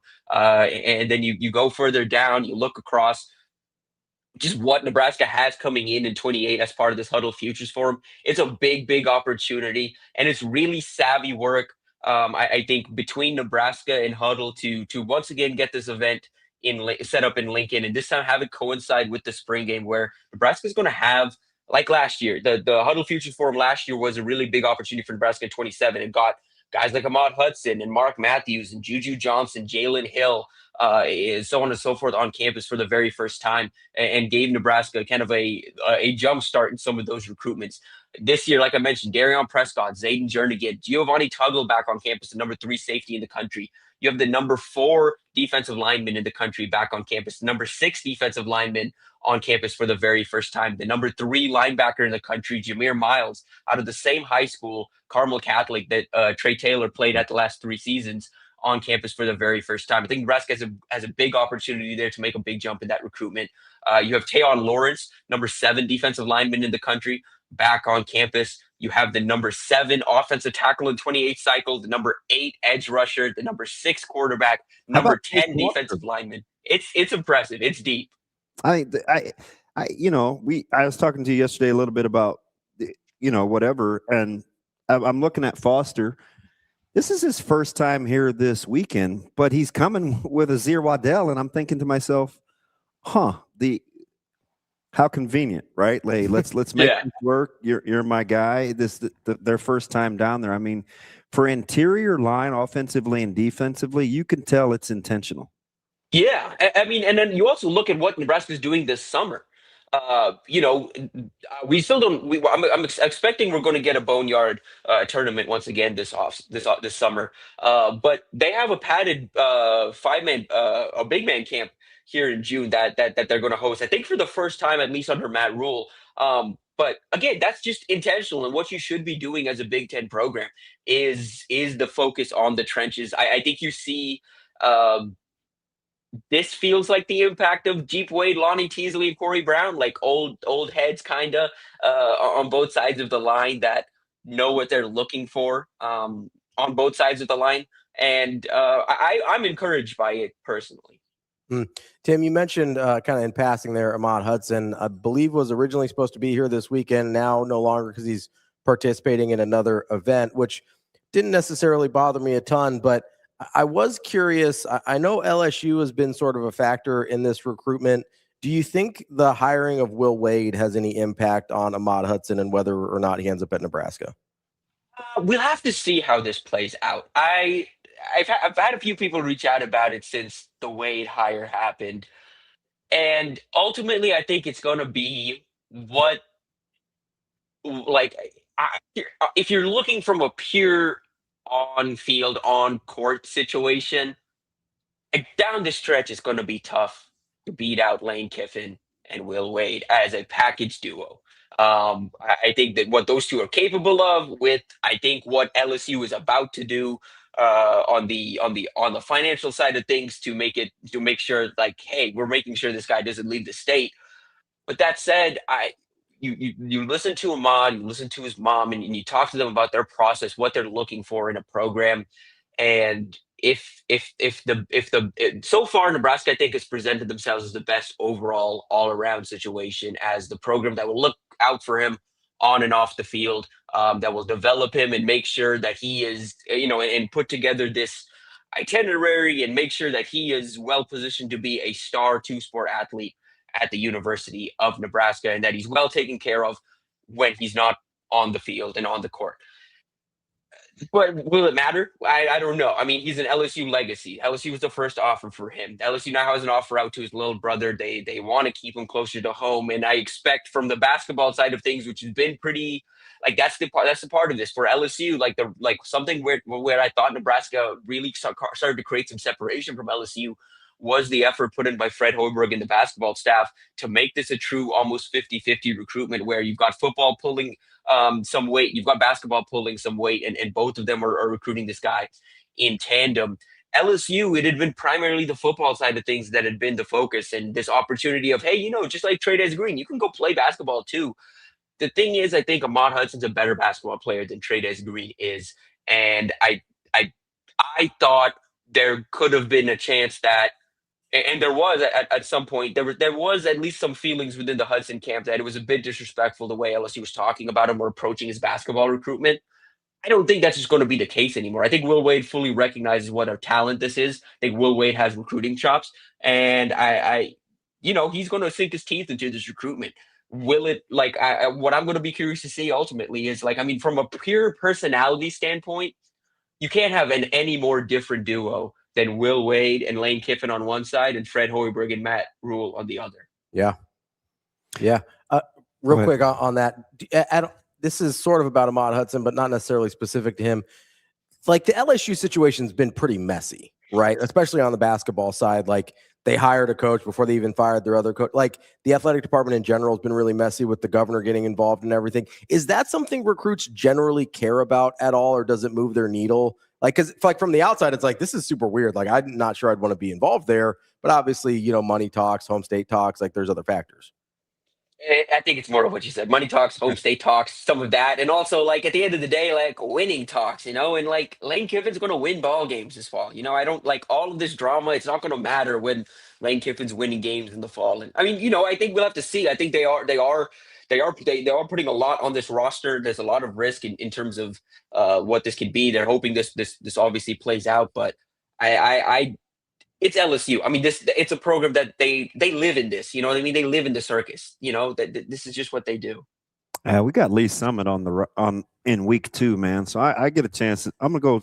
Don't think I'm not gonna be eyeballing Brock Barrows. Yeah. Tomorrow, I'm gonna come out of the booth just to get a good visual on them and see what we're dealing with. Because we got those guys in week 2. But to the point, you can definitely see what they're trying to do in the state of Missouri, huh? Yeah. They're trying. I'd like to see a little more. You see what we just had the Under Armour St. Louis camp, and you saw some of the metrics coming out of St. Louis. I'd like to see Nebraska. It's not for a lack of effort. I think it really is just. I think Missouri's done a good job of keeping some of the top St. Louis guys home. Illinois getting in there as well, and you've got to battle some national programs. Yeah, I've liked what Nebraska's done in St. Louis so far, but couple of programs I'd like to see them, dig in a little further, and I'd like to see them go a little harder in St. Louis. I'd like to see them. I think St. Mary's High School. I really like the Kinston Miles kid, the running back out there. And then in 28, they have an offensive tackle in Darius Smiley, who I think is an intriguing offensive line target in the next cycle to know. I'd like to see Nebraska sink their teeth into that school a little more. They have offers out to both guys, but head coach is a Nebraska guy. It just kind of makes some sense. And it just felt weird that there hasn't been as much Nebraska traction at that program and in St. Louis as of late. But you do like what you're hearing out of Kansas City. I think Nebraska is well positioned for a guy like Kobe Rhymes, who I still don't think we're talking about enough in this cycle as a potential difference maker. And in terms of what they want and what they're building in that linebacker room, adding that guy potentially in behind what they already have, I'd be really excited about that room. I kind of expected him to say yes before Kittrell did too, or would too. But I get it where an in-state guy may be the next guy, but I felt pretty good about Rhymes. Yeah, he just I think I talked about this on the show. He kind of marches to the beat of his own drum. He's kind of his own. Bring him up last week. Yeah, he's his own kid, and so that's for me, it's one of those things where it's like it could happen at any moment. He's talked about wanting to make some of these national visits.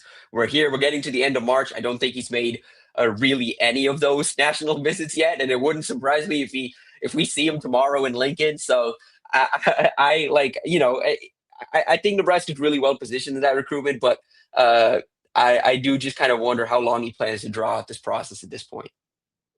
Tim, as you're kind of looking at this weekend, obviously the Futures Forum and the 2028 class is pretty important here. Is this one where you're expecting anybody from 27 to maybe commit, or is this more of just kind of a building for the future weekend?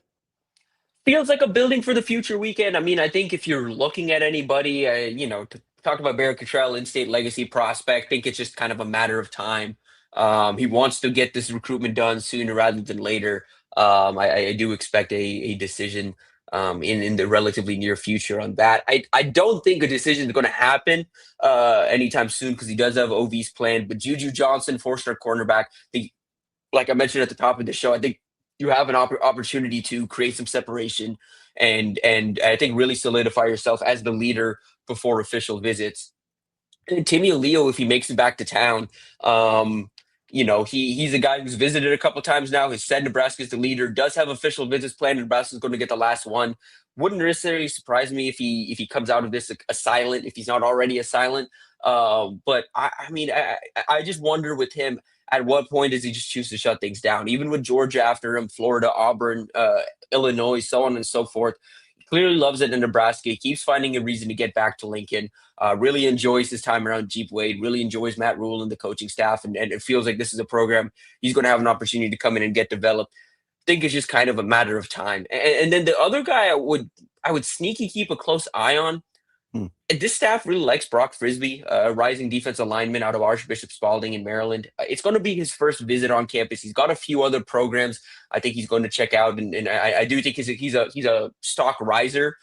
So his recruitment's just kind of growing at this point. But with Nebraska already having a D-line commit, pushing for a few more, wouldn't surprise me if they make a big push this weekend. And like I'm just saying, if you're going to see someone, a first-time visitor, pop out of nowhere, it feels like a rising defensive lineman who is the staff really likes, is someone that Corey Brown could really make an impression on. TV, what do you want the football to look like tomorrow? Oh man, I was hoping we got to this. I'm gonna land this bad boy. Yeah, I have a lot of thoughts on. So I'm looking for. Okay, so I here's what I'll say. I think people are going to. I'm already expecting people to kind of overreact to the push I'm expecting the offensive line to get on the front. Interesting. Only reason I'm saying that is just off what we've heard and what we know. This is one of the most experienced lines in pure snaps in college football. I will say this, TV, not because I'm gonna let you carry. I will say this before you do your deal. In the last probably 4 or 5 practices, you can see the defensive line really starting to answer the dinner bell. I am captivated by tomorrow to see just where we're at. Now, if you get the first half spring versus where they are now, and we got to remember they were putting in a new front. Mm-hmm. So, but you're right though. Like with the experience and athleticism up front, it's a big, strong, athletic line, and they move so fast. They got the screen game is they do it. They can do a lot. Right, you got experienced wide receivers, you got experienced running backs. All your quarterbacks have Power 4 starts. Like they were clicking early. You're right though. That'll be something to watch. Yeah, so at least on paper for me going into this, I can absolutely see the offensive line not necessarily having their way, but clearly having the edge. And I wouldn't necessarily overreact to that, like you mentioned. It's a new defensive front; it's still coming together, and truthfully, I don't know how many offensive lines they're going to face this year that are as experienced as the one they're going to be facing in practice every week. That said, defensively, more so than the front, I'm looking for this second unit, this newfound linebacker group to clean things up in the run game. I'm looking for, I think I want to see. I'm expecting, with this defense, with this offense, relatively vanilla. I think that's a fair expectation with what we have. And like defensively, I think there's going to be some mistakes. There's going to be some lapses. It's a new system. They're still installing. This is going to be an ongoing process. But what they have input so far, I want to see mastery of it at all 3 levels. I want to see, okay, are these guys playing fast? Are they playing loose within this new system? Does it feel like these guys know what to do at all 3 levels? I felt like there were times, especially towards the end of the year last year, where it kind of felt like Nebraska was just kind of throwing shit at the wall in terms of fitting the run. Mm-hmm. I want to see it not look like that in terms of fitting the run. And I want to see in pass coverage as well. I'm just going to be really curious to see who kind of sticks out in the secondary because they have so many bodies back there. Yeah, the rotation, and they'll tinker with kind of who works with who in the secondary too. So it'll be pretty fluid, I think. I'll give you a guy if you're interested in the second level. Mm-hmm. I think I'll say this. I'll give you a guy I think to watch that I'll be curious to get your thoughts on, because I think he's on the come. Watch Pierce Mooberry. Let's go. Ooh, okay. Oh, I saw him in the video yesterday, and I was like, "Oh, he's looking good. He's looking good." Listen, watch Pierce Mooberry. that's my guy. I mean, he is a violent SOB, and his legs aren't even really back to where he's gonna be. Zero Kool-Aid. I'm just telling you, keep an eye on Pierce Mooberry. Yeah, we might need to pull some receipts if he has a good day, because I feel like this show, us three have been pretty. Only ones. I have been carrying that water for years. And I'm trying to be objective. I am, because I do want to be right. Yeah. Right. So, but I'd rather be right than well liked. So I'm gonna keep it a buck. All right. Like I'm just telling you, man. I've watched this thing all spring with him, and he just and guys have been shuttling in and out, with like health and stuff. And he would be a guy, because trust me, I played with him. Mm-hmm. You don't want to miss practice for, because if he's practicing, He'll take your job. and you're not, Yeah. he's gonna make you uncomfortable that he's not getting more reps. He's that kind of dude. I don't like what the ceiling or the future is. I'm not saying. I'm just telling you. He looks like a guy that's on the come. Yeah, Nobody will be talking about it. Nobody will be. I'm just telling you. You like ball. You like fitting in the back seven, and you're good with the second. Watch Mooberry. Yeah. Yeah, and I remember in high school, like my big questions with him were just the growth, and then this just transition down to the second level because he played in so many different spots. But you could see the body strength from him in high school. I remember watching his junior tape, and like even from the safety spot, like he'd hit a guy and it was going backwards pretty consistent. Like he was a thumper in high school. So the violent side of it doesn't surprise me. I've been pleasantly surprised at how much weight he's put on and how well that's come on for him.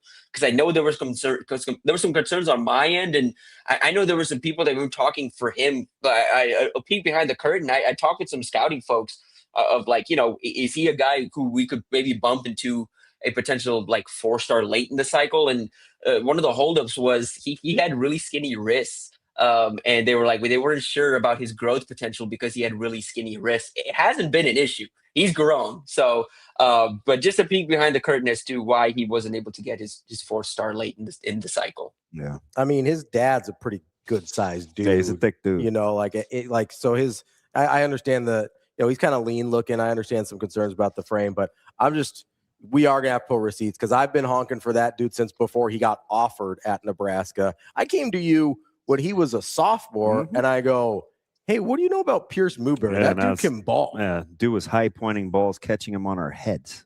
Like that dude is a great football player. I know it hurt you to say that because you knew I was going to react that way. So that's how you know. I don't want you happy. That's how you know he actually believes it. Because if he was on the fence at all, he would not have given me that right there. I hesitated. I hesitated because I knew I was going to be honk, honk, honk, honk, honk, honk, honk, honk. Can I toss out another name real quick? Yeah. I'm going to be really curious to watch in that crowded secondary. He's a guy who's been here for a bit. Just kind of wonder if this is the year. Jeremiah Charles. Good pull. Yeah. Safe. He was on my top 5 of guys to watch in the spring that would make a name. Safe. Yeah. Yeah. Somewhat safe. Yeah. Safe. That's and it will surprise some people because I think he was kind of left for dead. Yeah. Yes, that's the thing. That's where I'm at on it. I just think some people are just like, oh, just a guy in the room at this point. But like, no, like, hey, like, listen, there's still guys are still competing for playing time. Jade, and I'm telling you, TV, he's an easy guy to cheer for. He's resilient. He's tough.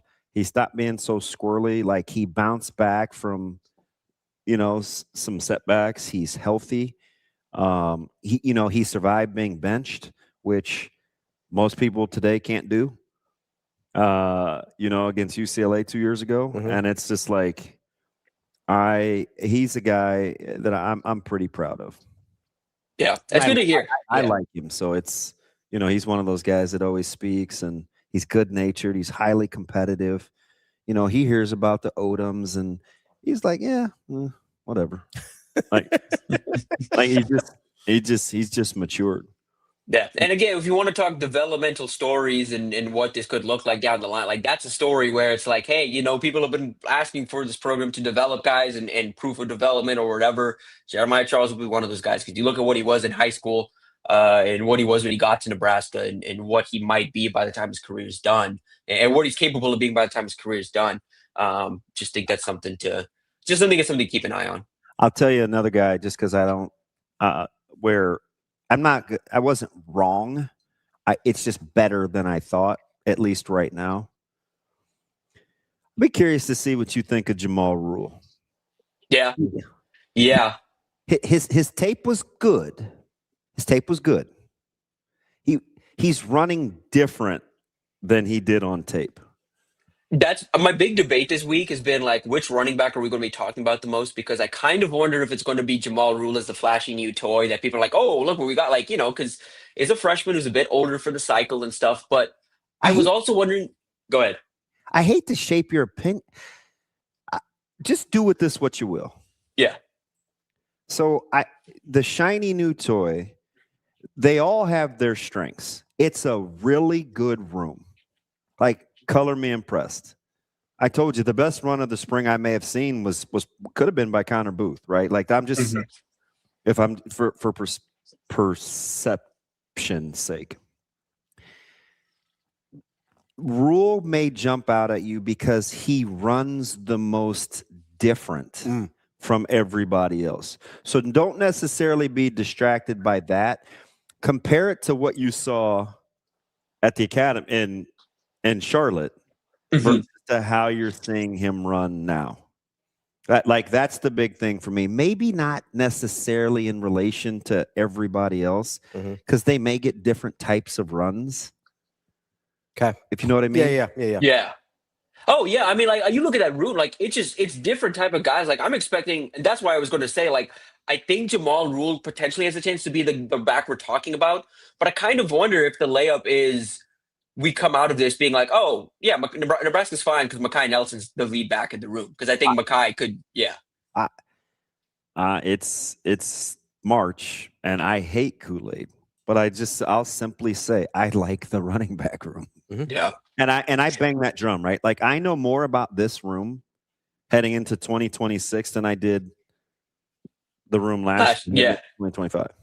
Yeah. So, yeah. Would you say, because I felt this just from the bit of practice we've seen, from what I've heard, and then like again, a little bit of social media video we've seen, feel like from a confidence and body language standpoint, Mekhi Nelson is moving around like a guy that has something to prove and something like with some confidence. It's not the chip on his shoulder. I'm the guy that needs to, I'm stuck in this rotation. It's I'm here to play now. Like I'm the guy. Big barrel chested. He's really fast. He's violent. He has a guy on his heels. I'll tell this story because Jess told it. So I'm just reiterating. We were at a practice one day and Mosey ripped off a pretty sweet run. And there's only two. She's kind of off about 10 yards from me, 15 yards from me. I'm only standing next to Coach Snow. And it's like 3D. So Mosey's running at me. I'm in the end zone. It's kind of a long run. He's got the good ball technique. And he gave one of these to me. TV. He's running and he breaks free and he looks dead at me and he's like, and he just waved. It was so sweet, like I got chills. He's jogging back down the sidelines, and who was the first one to congratulate him? Nelson. Mekhi Nelson. For me, because I've said this since I've been doing this job, for however many years, double digits. Being able to root for people. When you can root for people, and it may be at your expense, that's when the magic happens. Yeah, and he was the first one to celebrate with Mosey, and I just was like, all right, man. When the room gets that kind of juice, and you already have a coach that can control that room, you got good things. Yeah. Behind an experienced line. Yeah. I'm excited to see what that room looks like tomorrow. I kind of like it's going to be my story later today, but like, I just kind of think that whatever narrative about Nebraska's running games. Yeah. Like that's a surly, mean bunch. Rules all business. Booth is the consummate tough guy, and Mosey's just trying to fight everybody. Ives was left for dead. Yeah, like it's a confident bunch.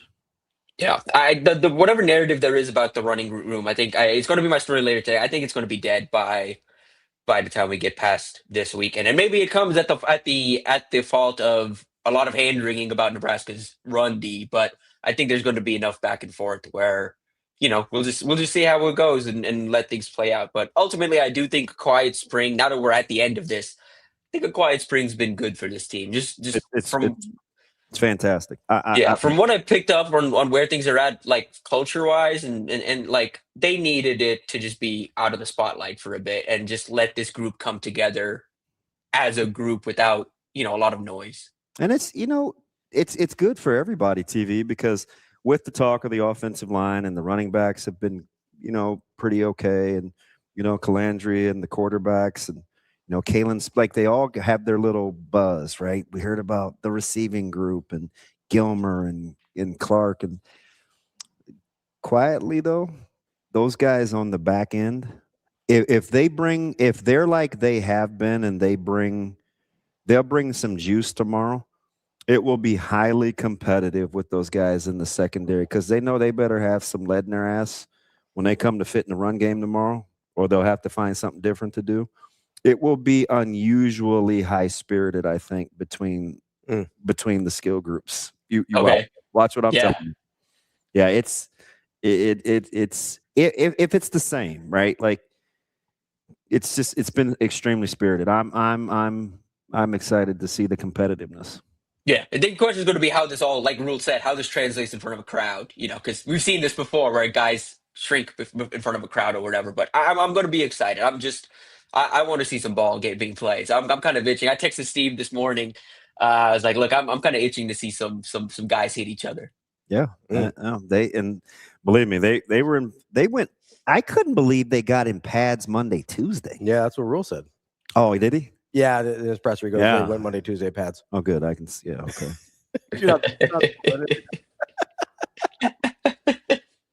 My bad. All right, TV. I'll see you tomorrow. All right, we'll see you tomorrow. Yep.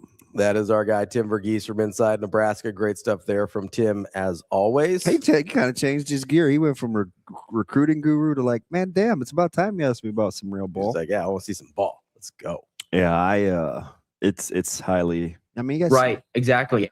You just got, just get back to just playing hard and knocking guys on their ass. Help them up, play hard, knock a guy on his ass and play hard. We're not doing all the other stuff. We just aren't. I'm just gonna tell you, if I end up being right about Mooberry and Caleb, I'm gonna be hard to deal with. What did they say on what's the Catching Fire Mockingjay? What's that series? Hunger Games. In the words of, may the odds be ever in your favor. The odds will be in your favor. I'm just saying, every time the odds are in your favor. Every time you drop a little nugget, and I'm like, yeah, I think I'm gonna get this one right. Kenny, the game's on BTN. The game will be on BTN if you can't make it down. So there you go. Your guy only talked 6 minutes yesterday. Yeah, it was brief. Just gotta get down to business. Just play ball. Yeah. I think it's been a good spring for them. Like that, Quiet off season. Hey, AJ, I know Rico isn't here, but he can chime in like the voice from God. Can I straighten that Tominaga jersey up now that Nebraska? Take that thing down. Yeah, you can. It's making. Whoa. Oh, whoa. That was mean. Yeah, we can move it now. That was Rico, right? Yeah. I have no thoughts. Oh, he came in. No, I'm not taking it down. I just need to take it down. Get rid of it. Jeez. What a hater. No, I'm not taking it down. I mean, tomorrow's not going to tell me a ton. No, I'm excited though. But I know a lot of people aren't. I am. I don't know. I get to see football. I'm excited. Yeah, anytime I can watch it, I like it. There's lots of, maybe we'll do like a little cheat sheet. We could do that after we talk to BRUNTZ here. But I just wanted, that reminded me, like I kind of said this last night during post game with Austin about the basketball team. Like, I know a lot of people are super frustrated about how the basketball season ended or how the football season ended. And it I think is as impacted how we're viewing tomorrow, right? And our level of excitement. Like, I don't know, man. You only get to go to Memorial Stadium so many times in your life. Yeah. Right? Like, you only get to watch football so many times in your life. You only get to watch your favorite team so many times in your life. Like, I'm gonna try and enjoy it every time. I'm gonna be excited about it every time. I don't care what it is. I don't care what it looks like in terms of my excitement level. I do care what it looks like in general. But I don't care that last time they were out here they disappointed me, or that, Nebraska lost to Iowa to end their season. It's the best season in Nebraska basketball history, man. Like, if you can't find a way at some point to look back on that with joy, I don't know what to tell you. Because I'm going to be honest. There's one team a year that ends their season the way they want to. One. If you are one of the other 364 teams or however many there are, and you can't find a way to feel good about whatever success you had that season, your life's going to be pretty tough, man. Like, I don't know. I mean, it just depends. I mean, some people, How many times, DB, like, let's be real here. How many times in your life have things gone exactly how you wanted them to? Very, very few. Right? I mean, but misery is optional. That's my point. Is have you found a way to find joy in your life despite the fact that a lot of things have not gone how you wanted them to go? Yeah. Right? Yeah. Like, that's my point. I mean, shit, I'm here. Yeah, this is the joy, right? I mean, I don't even recognize what buck. Just gonna leave me hanging. I'm here. Like, you gotta find, like, I get that it sucks to lose to Iowa. I do. I get that it sucks to end the season the way Nebraska football did. I do. But Nebraska's played in 2 straight bowl games. That's something that we took for granted for a long time, and I can find joy in that. Nebraska won 28 basketball games this year. Yeah. 28. They only lost 7 times. That's a great experience for a basketball season, man. Like, it's okay to be disappointed. You got to find a way to look back on it with a little bit of joy. Yeah, it sounds good. It might not be today. I get that. It might not be today. I can listen. I'm not even going to sit here and. It might not be today. I get that. You just, until you get another crack at it, it's hard. It is. I get that. I mean, not to get too personal here. Like, your head coaching stint at Northwest didn't go the way I wanted to go, right? No. Is there anything you find joy about during that time? Absolutely. See? Yeah. Like, could not have really gone worse on the football field, right? Fielding 25 guys, but raising our team GPA. Go me. You found places to find joy in that. Correct. Right? Like, it's a non-negotiable if you're going to go through life with any kind of pleasant disposition or with any type of winner's mentality. Well, it's my favorite thing, right? Just because you always have been doesn't mean you always will be. Yeah. Just, it could be to the good or to the bad. That's the thing that bothers me about the Iowa owns us thing. I get that that's how it's been for a while. Doesn't mean that's how it's going to be going forward. I'm not willing to resign myself to that fact. I'm just not. Need a new starting point? What do you mean? To start with having success. Yes. Yeah. The next crack you get is baseball. I mean, I don't think volleyball's lost a set to Iowa in like 10 years. So you got baseball coming up, and then it'll be football again. Yeah. On a very ominous Black Friday. I just so every team that gets that title, like Sweet 16 team that is known for that, they're probably going to have the loss because Iowa's going to be the Elite 8 team. So I mean, you could look at it that way. I do think though the Sweet 16 is kind of like it's the sacred line of demarcation. It is. It is. That's the first line that matters. Like winning a game. So you're good there. Yes, it is. And listen, I know this is really easy to do. But if you had told any Nebraska fan before any season ever that they were going to make the Sweet 16, they take it, no questions asked. Yeah. Full stop. Right? And you'd be like, hey, you might lose you could even tell them you're going to lose in the most excruciating fashion possible. Because I think for a lot of people last night, that's what it was. Losing to Iowa when you led for 38 minutes in the Sweet 16, I think was the most excruciating way to possibly be eliminated from the NCAA tournament. You could tell them that was going to be the case, and they would still take it. Really, really probably bad example, but it's like having a dog, right? Like the dog is the greatest thing in your life, and like you cherish it and all the memories that you have. But like when eventually that dog's time comes, it's like the hardest moment of your life, right? Like it's the toughest thing you possibly do. But then, years later, you look back on it, and it's, again, only positive memories. You don't remember the bad parts. You don't remember the bad part at all. So, yeah. It took me, I think that's a great example, Austin. It took me about a year after Tally died, who was like, that was my ride or die. Like, it's still pinned. Yeah. It's my pinned Twitter. It's been over 2 years, been 2.5 years. And like, I've told people this, like, I don't think I'd still be here if it weren't for that dog. I'm just being dead honest with you. Oh, because of the yeah. Yeah. That's, Yeah. And so like I don't think I'd still be here if it weren't for that dog. So when it was her time to go, like that killed me. And you know what? It took me about a year.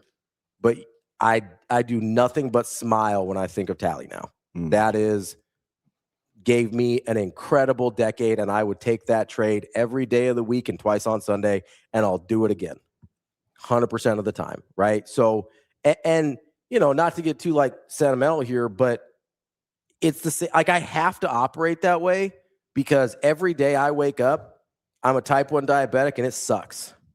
And you know what? I still believe there's going to be a day where I wake up and I'm not type 1 diabetic anymore. I 100% believe that I will be cured in my lifetime, without a doubt. I've believed that since I was a kid, and they told me when I was diagnosed that it was going to be 5 years to a cure, and that was over 30 years ago, and I believe it today. And I look at these trials and say, hey, this person's been functionally cured of diabetes, and this person, and like even before that, I believe I'll be cured in my lifetime. What has been will not always be. And if you can do that in sports, you can learn to do that in other things. So yeah, if I believe that I can wake up one day and not be a type 1 diabetic, yeah, I believe we can wake up one day and beat the hell out of Iowa. Doesn't bother me at all. Let's take a quick break. That's DB. I'm Ravi Lulla. We got Michael BRUNTZ coming up next.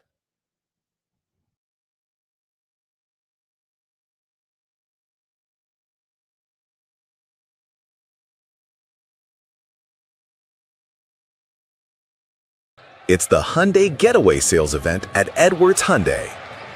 Save up to $7,000 off MSRP on the 2026 Hyundai Palisade Calligraphy all-wheel drive. March Mania deals so right, it almost feels wrong.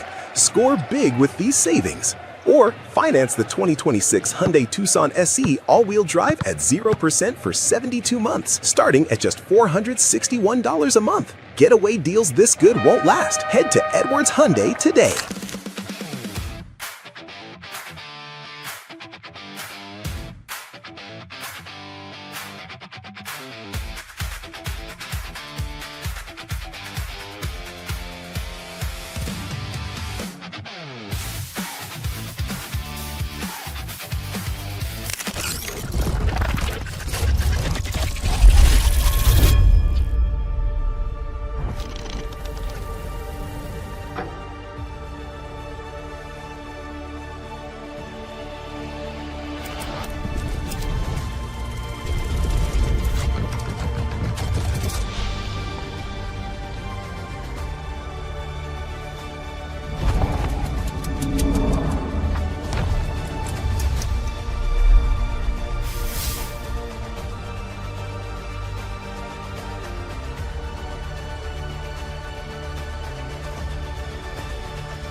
Building depth, we have built, Claude's going with the twos as a true freshman. He's got a long way to go, but the progress is there. Sledge has gotten a bunch of reps at center because Jake Peters has been out this spring. Brock Knutson's got a bunch of tackle.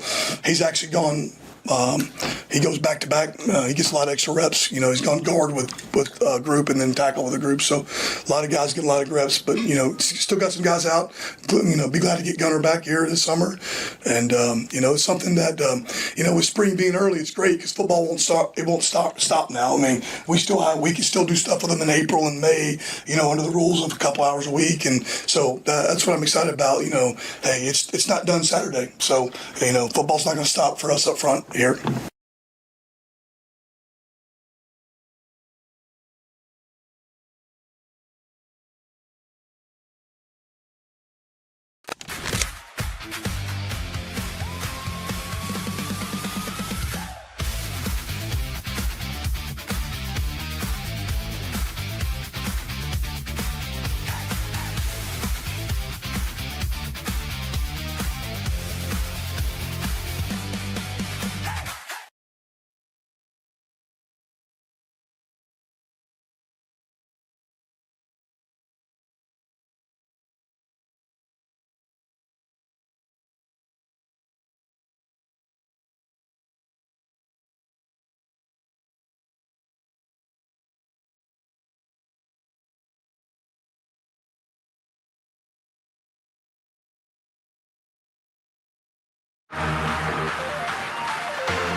Welcome to Hurrdat Sports Live. The recruits? Well, yeah, I think the biggest thing is, I think when you come to Lincoln, when you come to UNL, you fall in love with the place. And so I want players who've never seen it before to come here and see it. I want people who've been here before to come back and just continue to check boxes in terms of the facilities, the people that they're around, and then chance to see see a game in Memorial Stadium, see the crowd, see the fan support, and also just see the way that way the team looks.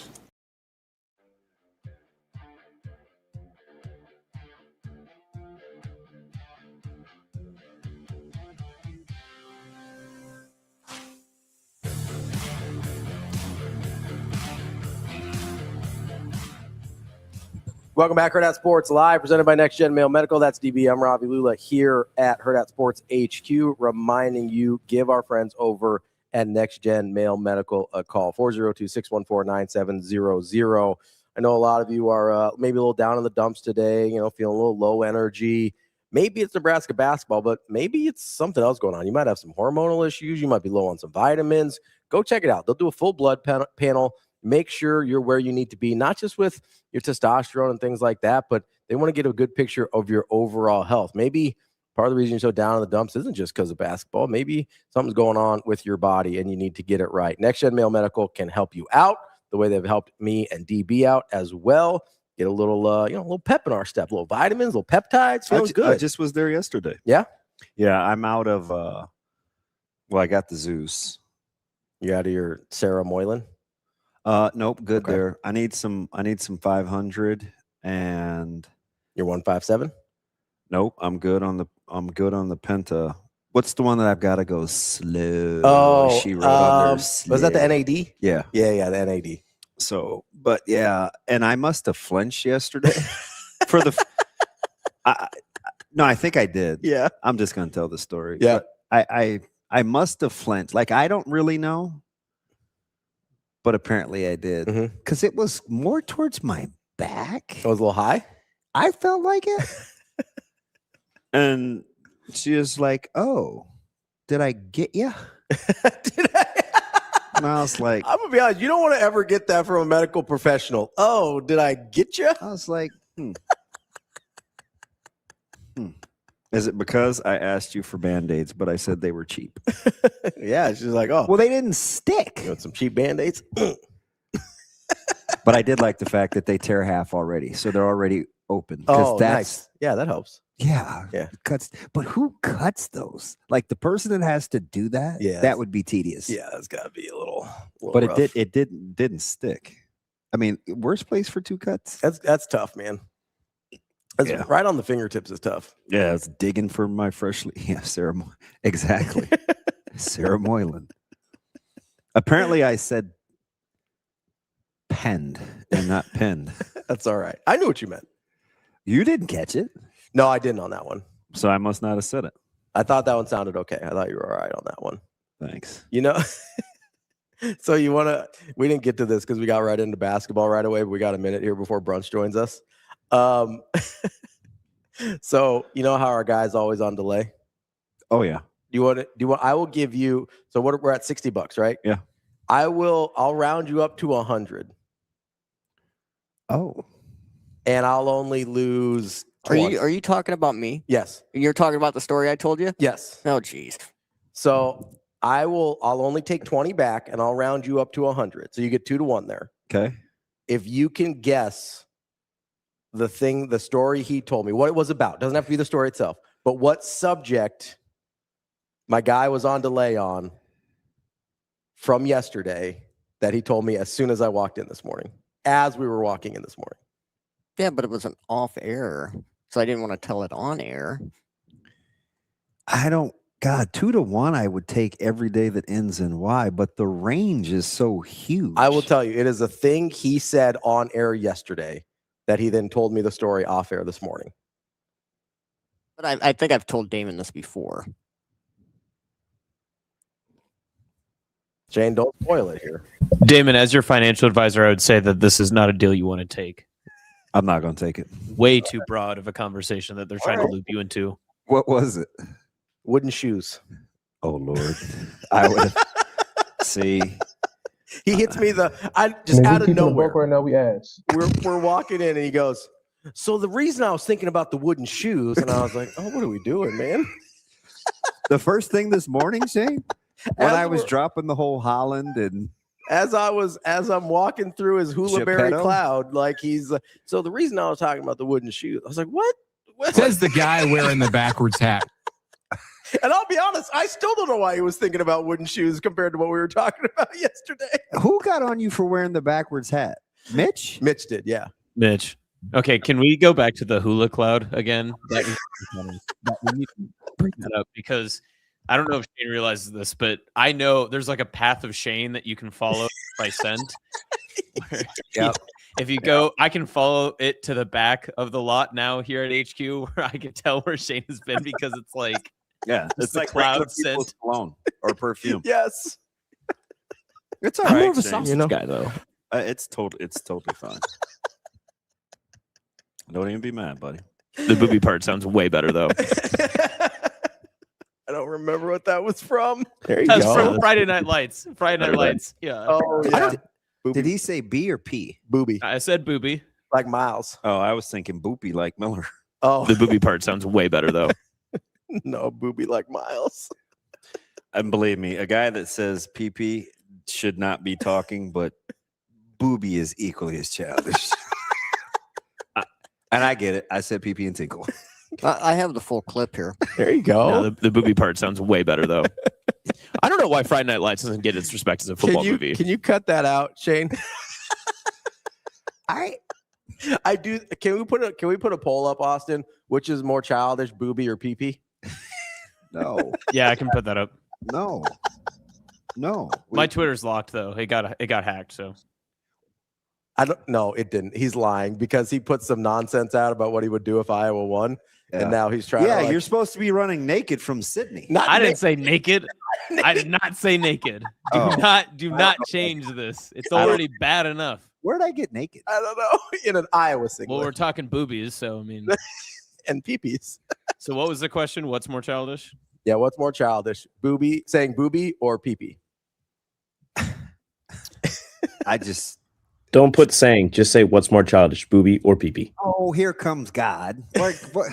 Stop gaslighting it, Rico. Are we doing saying or just childish? Yeah, which is more childish, booby or peepee? I just want to know. All right, what's more childish? Okay. No, but I think we've got. Or do we have Brunts here now? Not yet, but if we can take it all the way back, wooden shoes are loud. Yeah, I still don't. Yeah, women used to wear those. They're called clogs. Yeah, I still don't know how we went from just talking about shoes. It was a 70s thing with like open backs and wooden heels. They were ugly. I get that. It's like a Dutch thing, right? Like it's originally, I think. But I still don't know how we're just talking about shoes and Shane's immediate thought is wooden shoes are loud.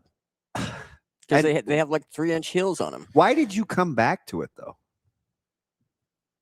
This morning. I was traumatic about it because I had a You were Traumatic or traumatized? traumatized? traumatized about it. Thank God TK's at work.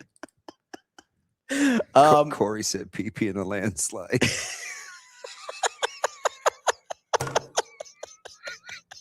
Took my love and he took it down.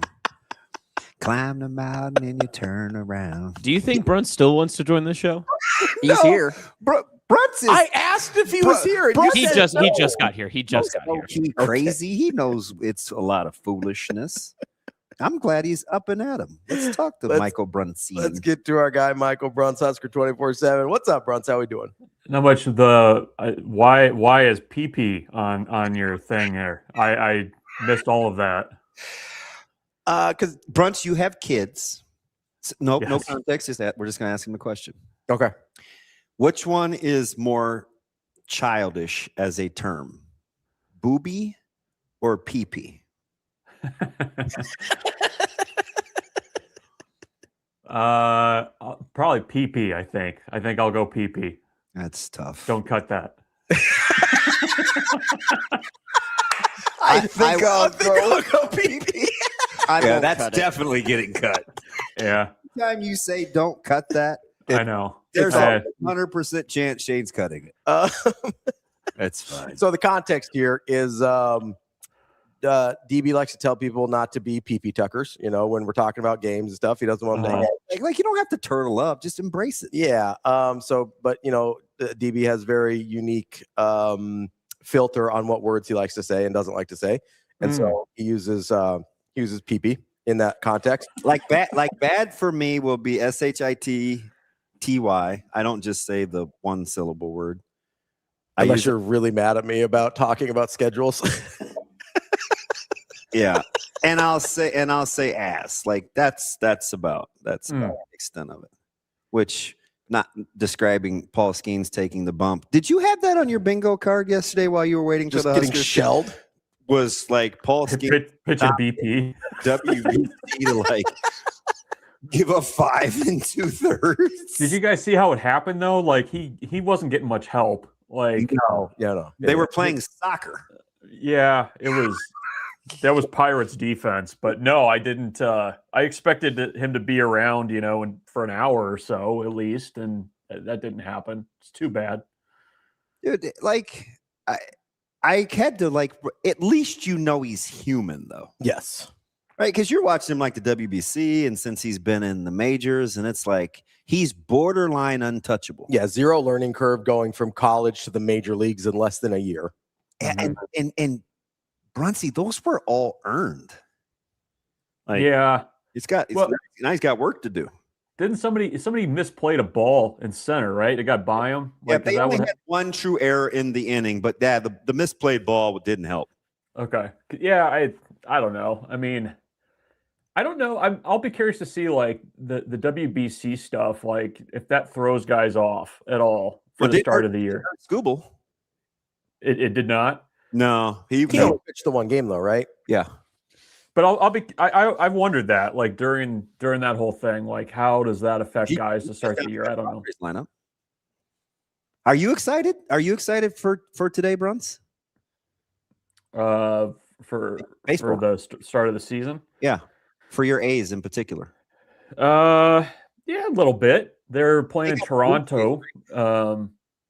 I think they'll hit a little bit. I don't know if they'll pitch. They'll pitch away from Sacramento, and they're not playing in a AAA park. But if you guys want to retire this year, just anytime Severino's at home versus away, that's your you could just hang it up. I think probably by September if things trend the way that they have. Could the A's win enough games for me to take a flyer on Kurtz to win the MVP? No, I don't think so. Enough people even see him play. Like, I feel like that's probably do enough people read box scores anymore? Like, I feel like that's how you have to kind of experience A's baseball nowadays is in the box scores, or like in the old days in the World Herald where they wouldn't even get the score in for the night before. Like, I think that's basically how it is. So no, I don't think that'll that'd be a hell of a flyer. Not John Cougar Mellencamp Oscar territory, but pretty long shot, I think. Oh, good. Nice pull. I mean, all right. We're going to do this on Monday because we do it every year, and we got behind just with Nebraska's basketball season going so long. Who wins the AL East? Toronto. Who wins the Central? AL? Yep. Detroit. The West? Seattle.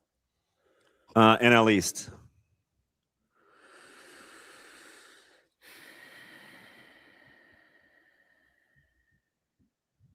I don't know about that one. It's tough.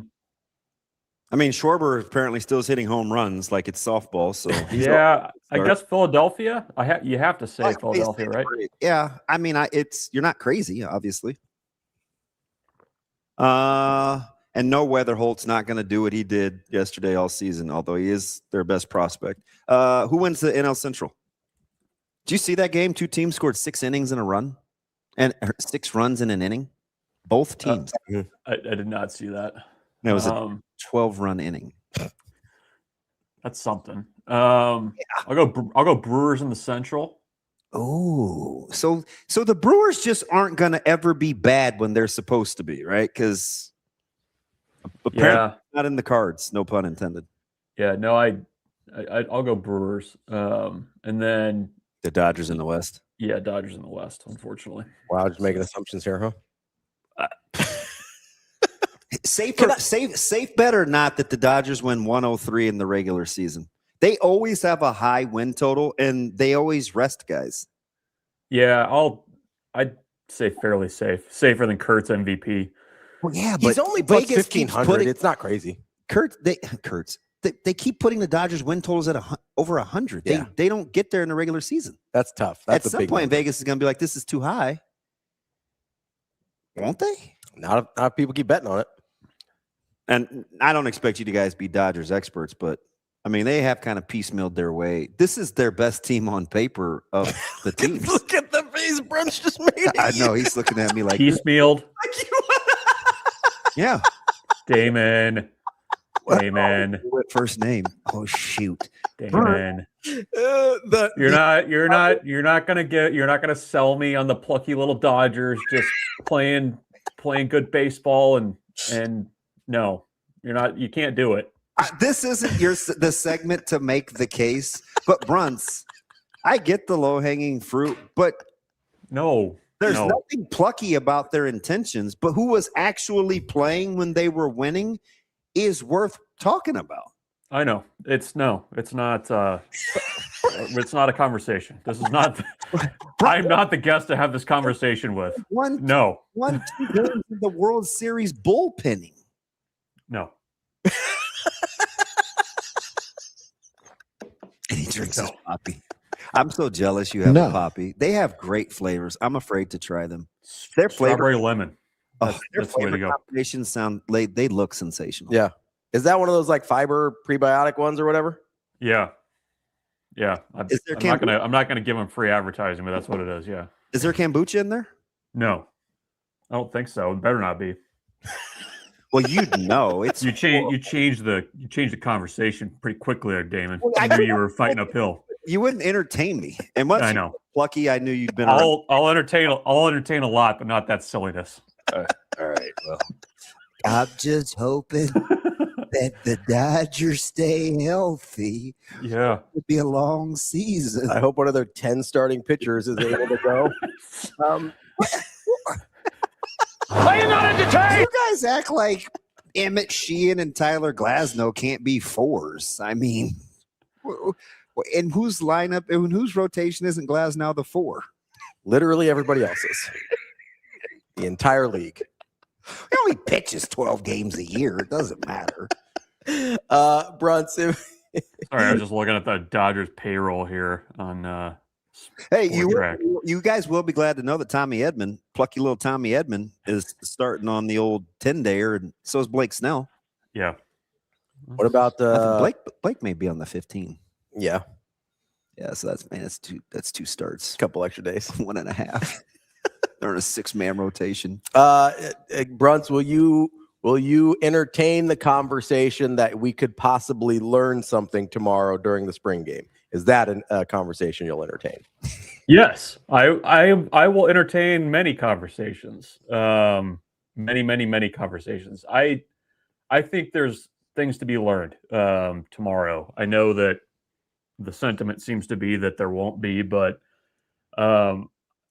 I'm eager to see what this defense looks like. You're going to have tackling. You're going to be able to see, what these linebackers look like, what the secondary looks like, and I think you'll be able to see some things. I mean, this is, with nowadays, I think with the roster turnover being what it is, and bringing in so many new guys, I mean, I think just seeing the new guys move around, and maybe how Nebraska looks different. I think that's something that you can certainly learn and take from tomorrow. So sounds like it's going to be like a game. I am kind of eager to see what this 4-2-5 looks like, especially with the linebackers and who they've brought in, and also if the defensive line can kind of hold up there into the deal too, because watching the offensive linemen kind of come through the media room yesterday and seeing them in the little bits of open practice that we got,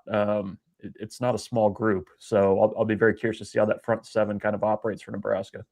Bruntz, are you happy that more of your friends will be able to sit with you tomorrow?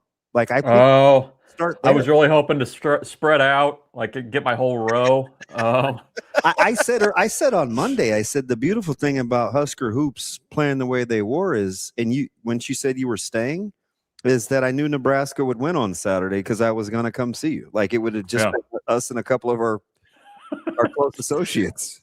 We're at baseball availability yesterday. There were 3 of us. There were 3 of us, no cameras. It was like what?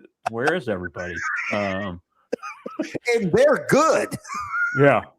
No, the ranked Nebraska baseball team, and there were 3 of us, no cameras. It was like 2007 all over again, back the way it used to be.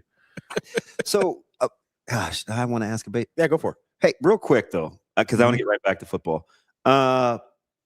Matter of time or health or both that Katzke's going to be a Sunday starter? It's a reset. I think what they said, or what Will said yesterday, was that this had obviously been the plan. Katzke had been a Sunday guy. I thought what he said was interesting though, that as you kind of play it forward, does Nebraska have the ability to win the conference if you don't use Katzke on weekends more? Yeah. And that's an interesting. I think that's kind of the heart of things. I did take notice that our Nick Hanley and Ben McLaughlin noticed that Blackowitz's velocity was down a little bit early in that start on Sunday. It ticked back up, but if you just went strictly off the numbers, it's interesting that you would have Blackowitz and Katzke as 2 of your weekend guys based on how things have gone, but. Blackowitz will be just fine on Tuesdays. Tuesdays are very important for this team going forward. It's basically just Creighton, Kansas State, and Kansas the rest of the way in the midweeks, and you got to win those if you want to continue to climb in the RPI. So, Katzke's earned it, but I think he's right, though.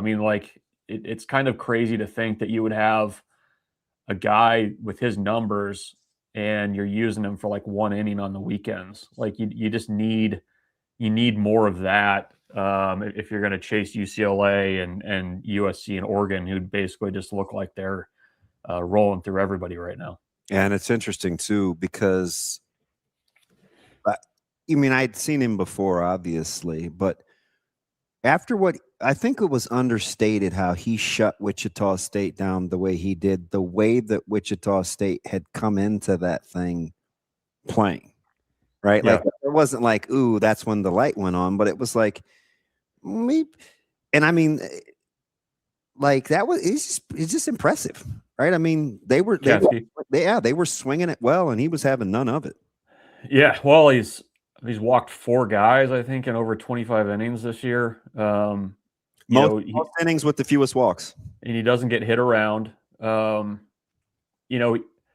his mentality, I think, would play on Friday. I think his mentality really plays on Sunday, where football guy too. That's why you kind of get into by that point in a lot of series, you're having to double back on guys in your bullpen. Usually, you need somebody to give you a 5 or 6, and he'll do that. I mean, that's something I think you can really count on from him. So, yeah, we'll see how it goes. Nebraska has their first one with Creighton on Tuesday. If everything kind of lines up, it'll either be Blackowitz or Bender for that one. But I think they are being a little bit careful with Blackowitz since this is his first time starting in college, and he has had over 100 pitch outings already. So it helps when you have somebody waiting in the wings who is the reigning MAC pitcher of the year, and his numbers have been as good as they have been. All right, so I'm gonna. I mean, it's what you do. You're good at this. We're gonna take you back to football.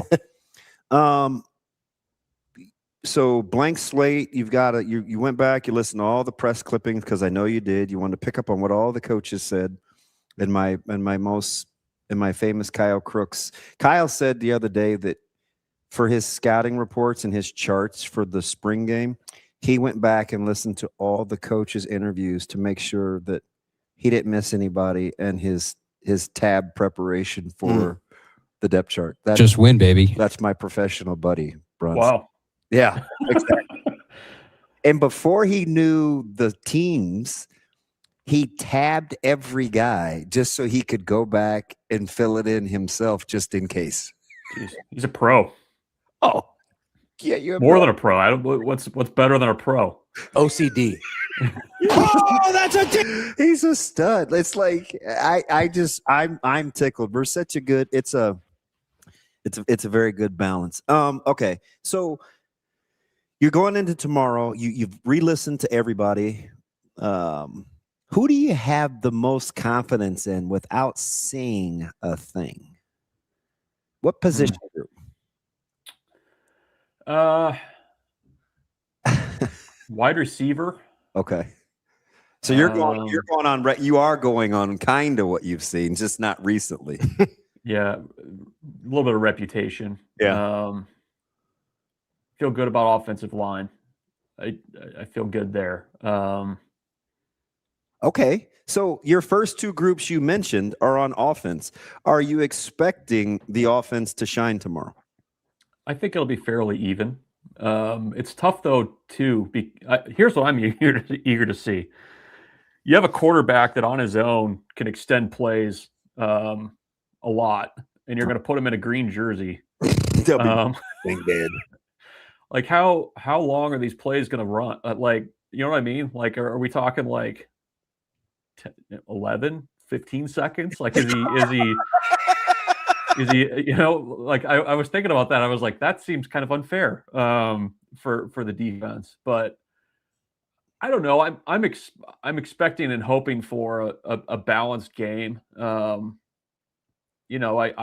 think I will have more of my attention focused on the defense and just kind of how that looks, and how guys tackle and how they move around. And I mean, from what Rob Orich said the last time we talked to him, he kind of made it seem like, they were okay on the basics. They were kind of working up to the 200 and 300 level stuff. It's not going to be perfect. But I think there's guys on that side of the ball that can, make some plays. If they're just playing base defense, are there guys that we've seen before that can get after the quarterback a little bit and be disruptive? That's what I'm eager to see. But I think just kind of based on what I've seen, the little I've seen, and I feel confident about those two groups just based on experience. And then with the wide receivers, I mean, I think that group is poised for a really big year if they can kind of get everything else around them correct. It's kind of strange because I think the way we're looking at the position groups, right, is gotta be like that today. You doing Kobe? Clear out.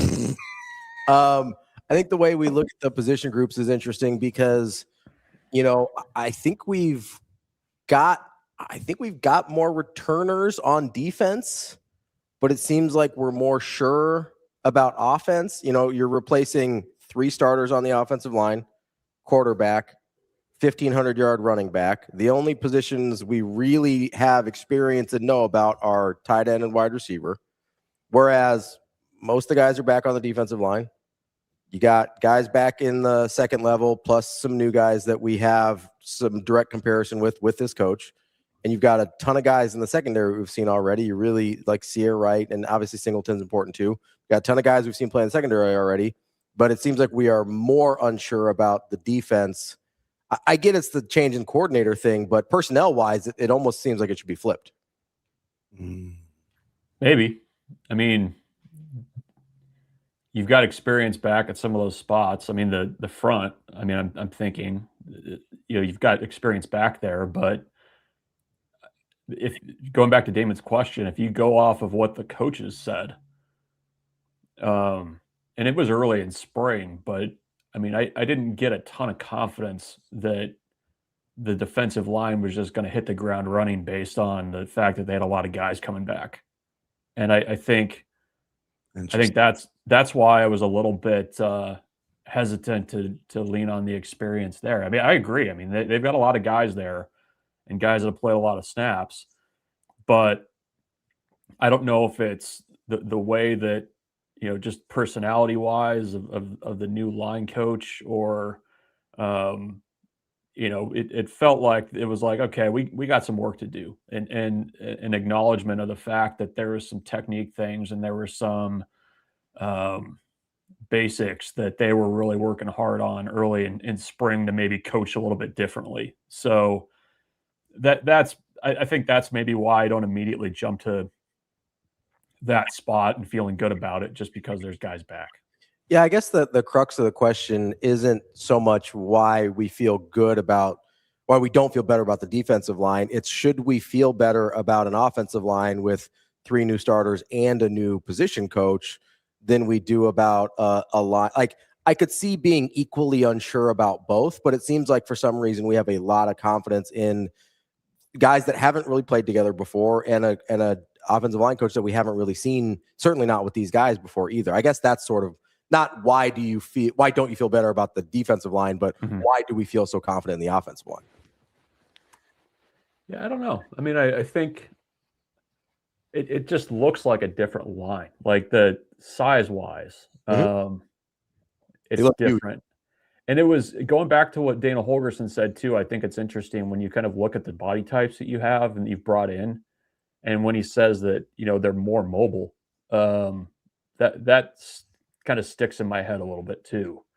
The offensive line, I'll be curious to see going forward kind of what the depth looks like as you add guys like Gunnar Gatula back from injury. Sam Sledge has been working at center some with Peters out this spring. You've had Tyler Knack kind of moving around. Claude and Puma working with the twos. Very interesting. Jude Wade kind of dropped that one in there, and I was kind of like, oh, okay, that's something. So I don't know. I mean, I think the other part of it is too. I mean, at least Jeep Wade kind of knew what he was walking into based on the fact that he'd been around for the bowl games. I think that was really pretty important, and maybe getting that side of the ball a little bit ahead. Certainly, you're adding in 3 new guys to that mix. I think it helps that you have a multi-year starter at center who I think is pretty good. Pritchett, based on what the coaches have said, seems to be trending in a good direction. So yeah, I don't know. I mean, I think I'm at least more willing to buy in a bit more on that side right now than maybe on the other side. Maybe even if it's logically maybe not as sound. I actually like. I'm going to give both you guys credit. I actually don't mind the logic, BRUNTZ, because the nuance that I think we're missing is you're probably not super far off on the feel you were getting early on, but a lot of it has to do with new techniques, new philosophies along the D line, which is the way that Manning and Corey Brown want to play, because they've kept those edges separate a ton unless they're in team in terms of teaching and stuff.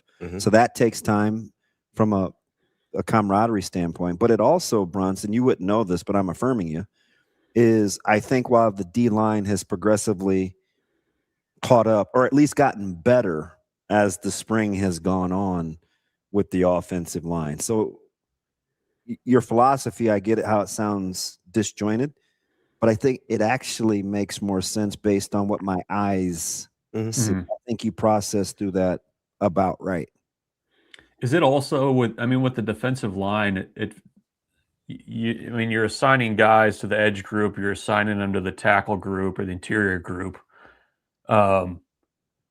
I don't know. Like, it feels like that might be an opportunity this spring to kind of move some guys and try them at different spots too, and see where guys fit. Because there were a couple guys in that group that were, second team, third team guys. I was a little surprised that somebody ended up in the group that they did, or at least where they were listed. So I don't know. I mean, it's like I said. I mean, I think we talked to Corey Brown. It was like first week or first couple weeks of spring ball. So.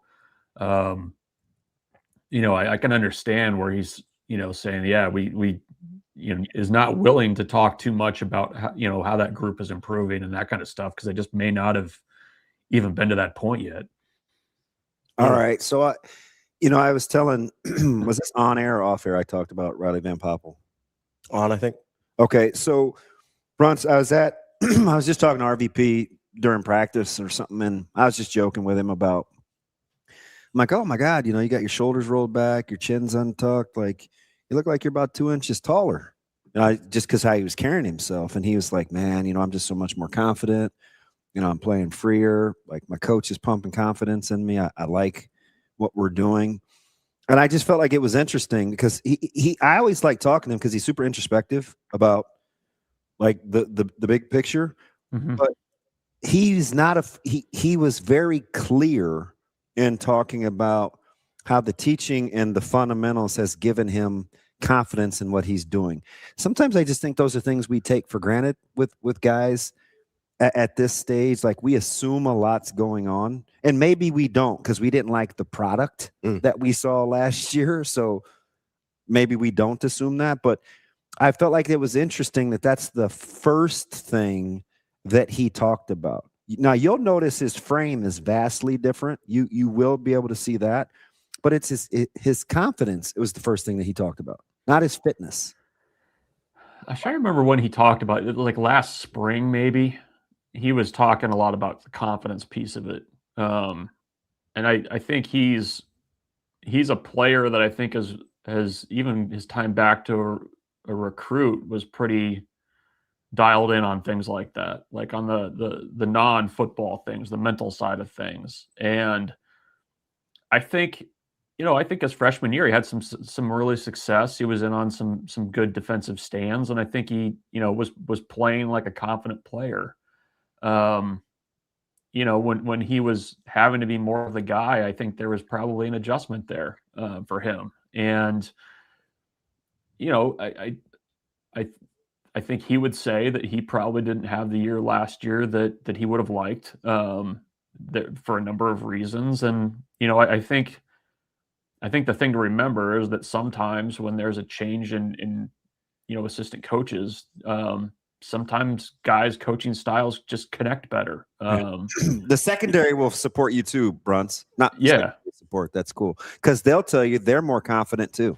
Like, they feel better on the back end. Yeah. And I think, in kind of talking to guys, I mean, I think the thing that Rob Orich has done well at his other stops is he's found ways to get guys to play confidently without kind of overwhelming them with details and things like that. Like, he puts them in good places to be successful, and without, having to think too much, and allows guys to run and hit and do the things that you have to do to be a good defense. So I can see where for guys that were kind of itching for a new fresh start, that this would be a pretty good fresh start for them. And Van Poppel especially. I mean, like I said, I think he talked about this at the podium even, just about kind of his not battles, but his the ways that confidence has kind of waxed and waned for him during his career. And I think you see it reflected in the way that he played last season. BRUNTZ, last one for me. What position group, and maybe we've talked about them already, but what position group, if they play well tomorrow, will you believe your eyes the most? This is easy for me. Is it running back? No, they think they're pretty good. I know. No, I was going to say linebacker. Linebacker is the one for me that, like, I'm very eager to see what that the group of three of Chambliss, Foster, and Shavers looks like. Like, we talked a lot about offensive line. We talked about the additions elsewhere, but I mean those three guys look pretty good. Just kind of going through walkthroughs. If they're running around and making plays and the tackling looks pretty good tomorrow, I'll be willing to believe what I see. I think they'll be helped a lot if the mess in front of them looks a lot better than what it did last season. But those three, I'm really kind of eager to see what that looks like, because that group needed to be better last year. And I think they feel like they've got two really big difference makers in Chambliss and Foster in that group. Yeah, I wonder how many reps those guys will get from a health standpoint, because something's been bugging each of them. Chambliss has the toe, right? That's what he's been dealing with. Yeah, and a lot of the guys, I gave Ravi my dark horse to watch in that group was Pierce Mooberry. Mm-hmm. But I think the linebacking core was it's probably the only answer that you would trust your eyes on tomorrow. But who's 1A? It's not the only. I mean, I thought you were going to say what BRUNTZ did. I thought you were going to say running backs. DBs. Okay. They got their hands full. Yeah. So if the DBs play well against that receiver group, you'll feel good. They got their hands. They got to cover for 18 seconds tomorrow. So and listen, those running backs, the offensive line has been good. They're athletic. Mm-hmm. They get out in space now. So that's what I'm interested to see. You get those guys to the ground. You probably better trust it, because my gut tells me that the running back room is pretty good. Mm-hmm. You get those guys. Listen, Rule 1-on-1, Mosey 1-on. Shoot, the teams Nebraska was playing against weren't getting Mosey to the ground 1-on-1. My man's does not like to be tackled. Like, I mean, Ives was converting 100% of his third and shorts, right? Like, those guys have been. This ain't just Nebraska that has struggled with some of these guys. It just hasn't been in a meaningful enough way for us to trust it. Yeah. But the proof says those guys don't go down easy. Yeah. No, I will be also eager to see that group from where we last saw them. Like, especially Nelson. So yeah. All right. There you go. That's our guy, Michael BRUNTZ, Husker 24/7. BRUNTZ, are the juices flowing now, BRUNTZ? You don't get too excited, but you kind of sat up a little bit talking about spring ball. Is it because you'll be with more friends, or because you actually want to be there? I want to be there. I want to see a little football. That's the right attitude. It's the snip, snap, snip, snap. We're in basketball. We're back to football. Yep. You have any idea what that does to a man? God, that's a good pull. That's two of those. I'll say the Kevin Malone, John Cougar Mellencamp. The John Cougar Mellencamp Kevin Malone pull was elite. Not bad, BRUNTZ. Good. Every time I see the strain from that cross strain, I can't help but to think of Diaco. So I'm blaming you. Jeep said it a couple times yesterday too, and I did the. I mean, it's just so intense. Gotta be careful. Gotta be careful with the strain. BRUNTZ, we appreciate it. We'll talk to you tomorrow. Yep. See you guys. Thanks, B. That is Michael BRUNTZ, Husker 24/7. Let's take a quick break here. That's DBM Ravi Lulla. We will be back. More Hurrdat Sports Live.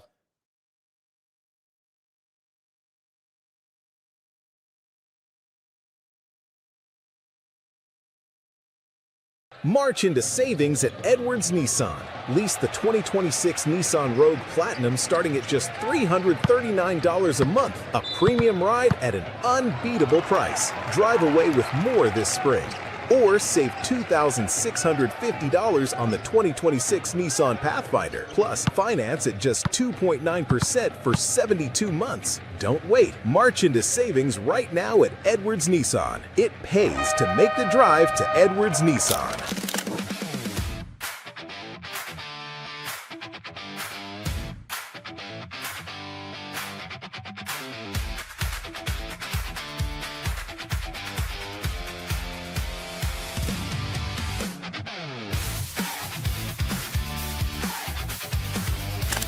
It stings. This one hurts about as bad as any I've been a part of, just because of what this group is all about, and we don't get to lace them up anymore together as a group. And they've been all about the right things. These guys will be a part of history of Nebraska basketball forever for winning the first NCAA tournament game, getting to the Sweet 16, most wins in the history of the program, highest ranking. They just did so many things to elevate our program, and I'm really proud of them. When the sting does wear off, which it will at some point, maybe, but these guys deserve a lot of credit for what they've done for Nebraska basketball. And when we come back, whenever it is for a reunion, we'll get to hang a banner next year, a banner that's never been hung in PBA, and we'll get invited back someday. Hopefully, I'm still around, but these guys, with their kids, will be able to come back and talk about this season.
Welcome to Hurrdat Sports Live. And the young man you see in the Nebraska football helmet is Jack Hoffman.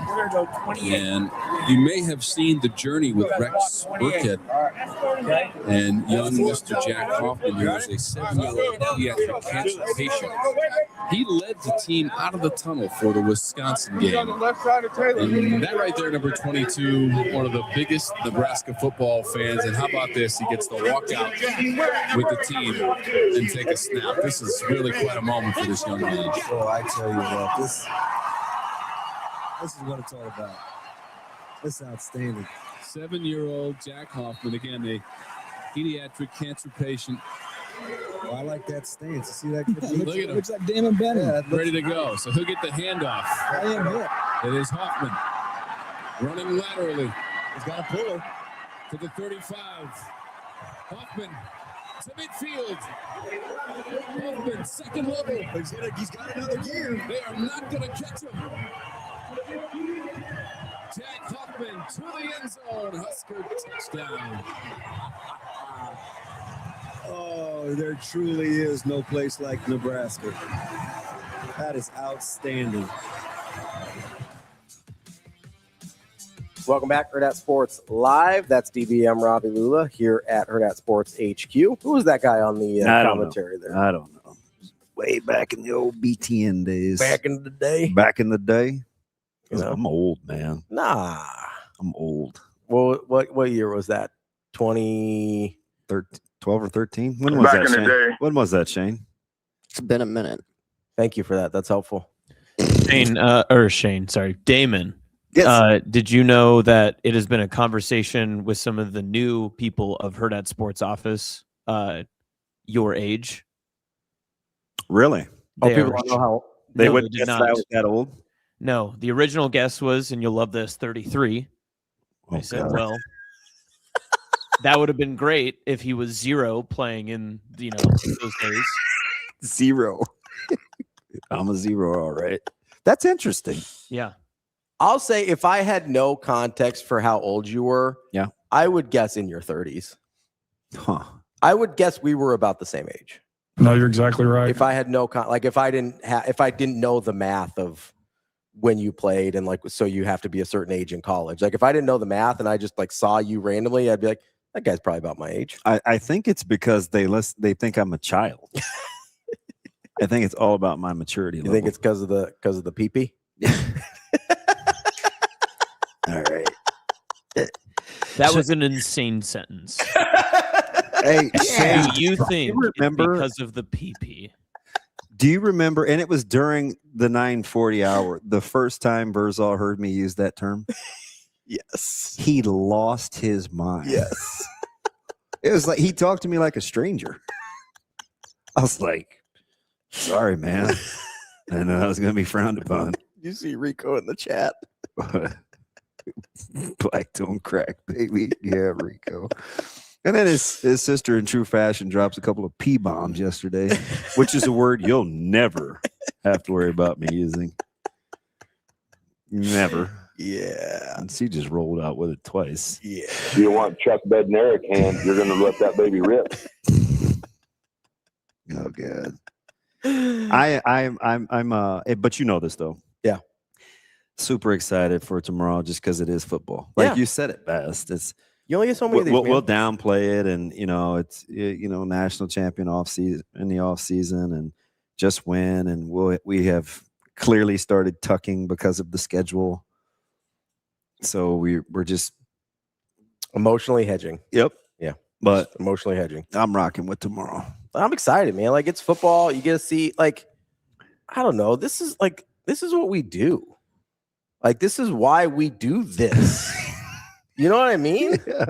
Like, I want to watch. I don't care if it's spring. I don't care if it's summer. Like, you're gonna tell me you're gonna put a clock on the. You're gonna put a clock and a scoreboard. If I can pay attention to fall baseball, I can certainly watch spring football. And 2 teams on the field. Like, you're talking to the guy that loved summer league basketball. Like I when watch it. When all, yeah, I know. You brought I think it was Biggie there one time. Yeah.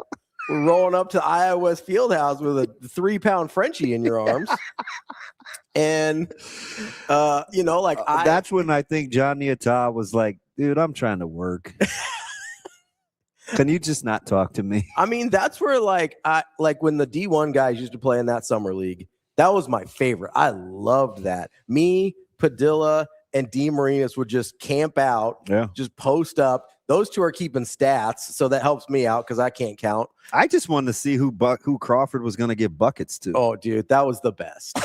when Bud Crawford just rolls up, and I think I've told this story before, but some of the out-of-towners didn't know who he was early because this is 10 years ago. Yeah. So this is, he's not fighting Canelo at this point yet. And basketball players, they like to chat a little bit.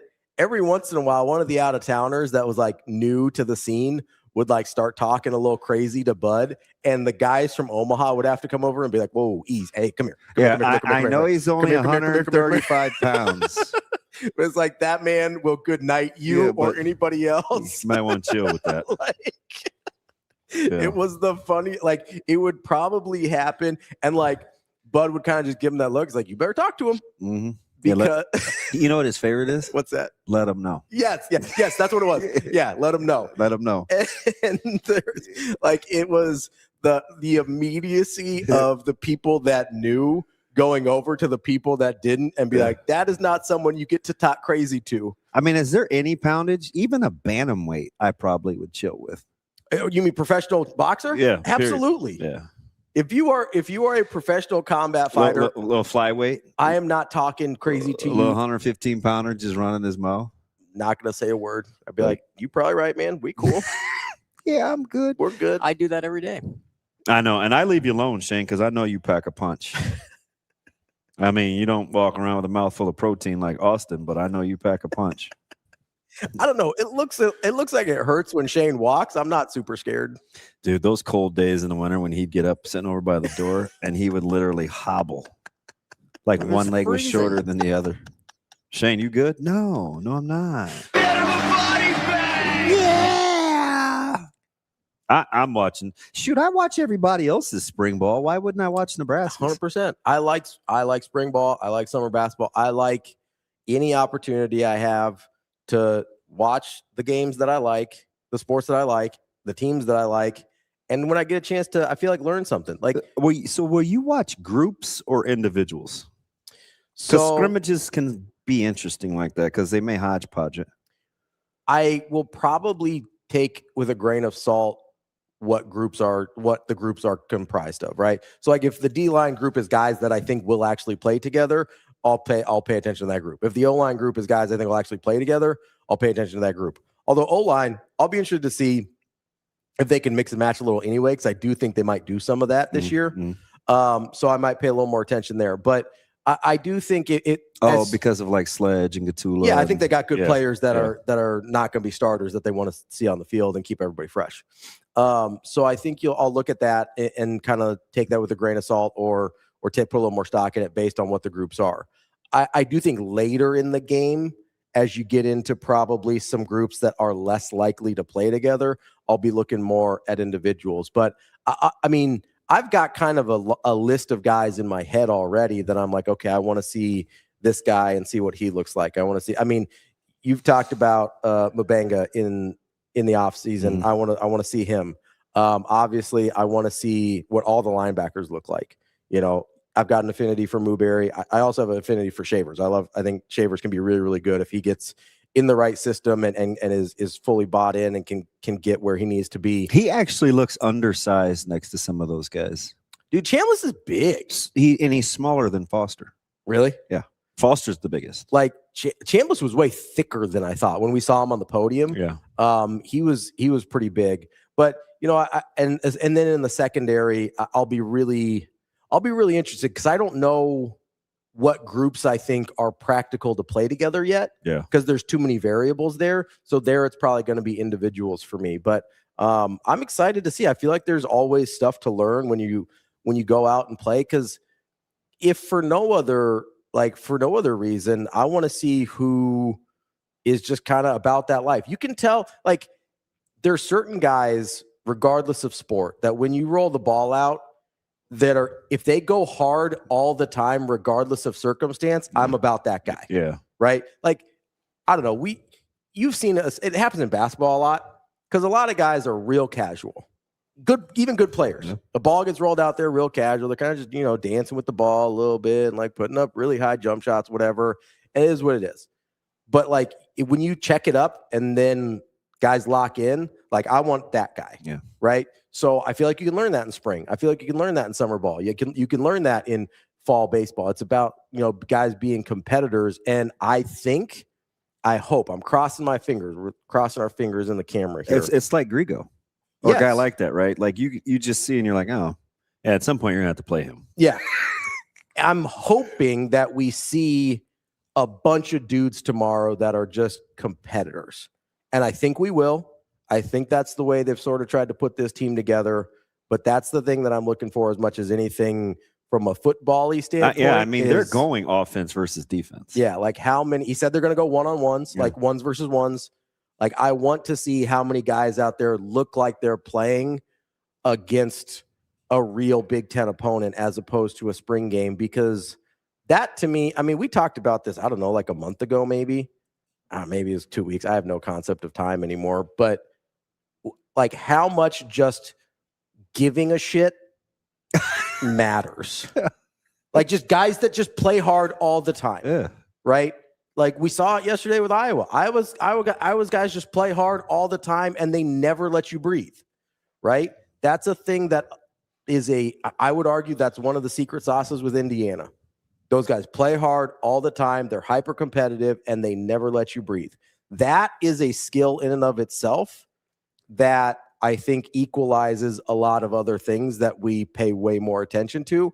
I want to see if Nebraska's gotten a little bit more of that over the offseason. I think they have, but I think we'll see some of that on the spring game. You want to go through some preliminary lines for tonight? Yeah, let's do it. I want to give you Saturdays. What would you make Iowa and Illinois? Okay, I haven't looked yet. Iowa, Illinois by 6.5. It is Illinois minus the 7. Oh, that's pretty good. Purdue, Arizona. I'm going to go Arizona. I'm going to think they don't like how Purdue played last night. Arizona minus 7.5. Arizona minus the 6. Tonight. Upset alert or no for Duke? Yes. I already know what that line is. It's minus 6.5, right? 6.5, correct. Yeah, I think St. John's can win that game. Ooh, come down almost a full point. UConn, MSU? Michigan State, UConn. UConn still minus 130 on the money line. It's now 1.5. I think UConn wins that game. You like UConn? I think so. You have a Michigan State bias. A lot of people like Michigan State tonight. I've heard that. I've seen that in the chat a little bit. I think UConn is better. I think UConn's a better basketball team. That previous St. John's game was back and forth, though. With who? The St. John's game, the previous one, it was back and forth. I mean, they barely won it on the last play. Yeah. Upset alert or not? Michigan, Bama. No. Yeah, I have Michigan on upset alert. Do you? Yeah. I have Michigan on outright or by the line? Outright. What's the line? 9. That's the one that started at double digits, right? Yeah. That's a huge line. I don't know. I get it. Bama can't defend. Yes. At all. But again, like the Bama heater is really tough to stop. So and maybe I have Big Ten Michigan in my head.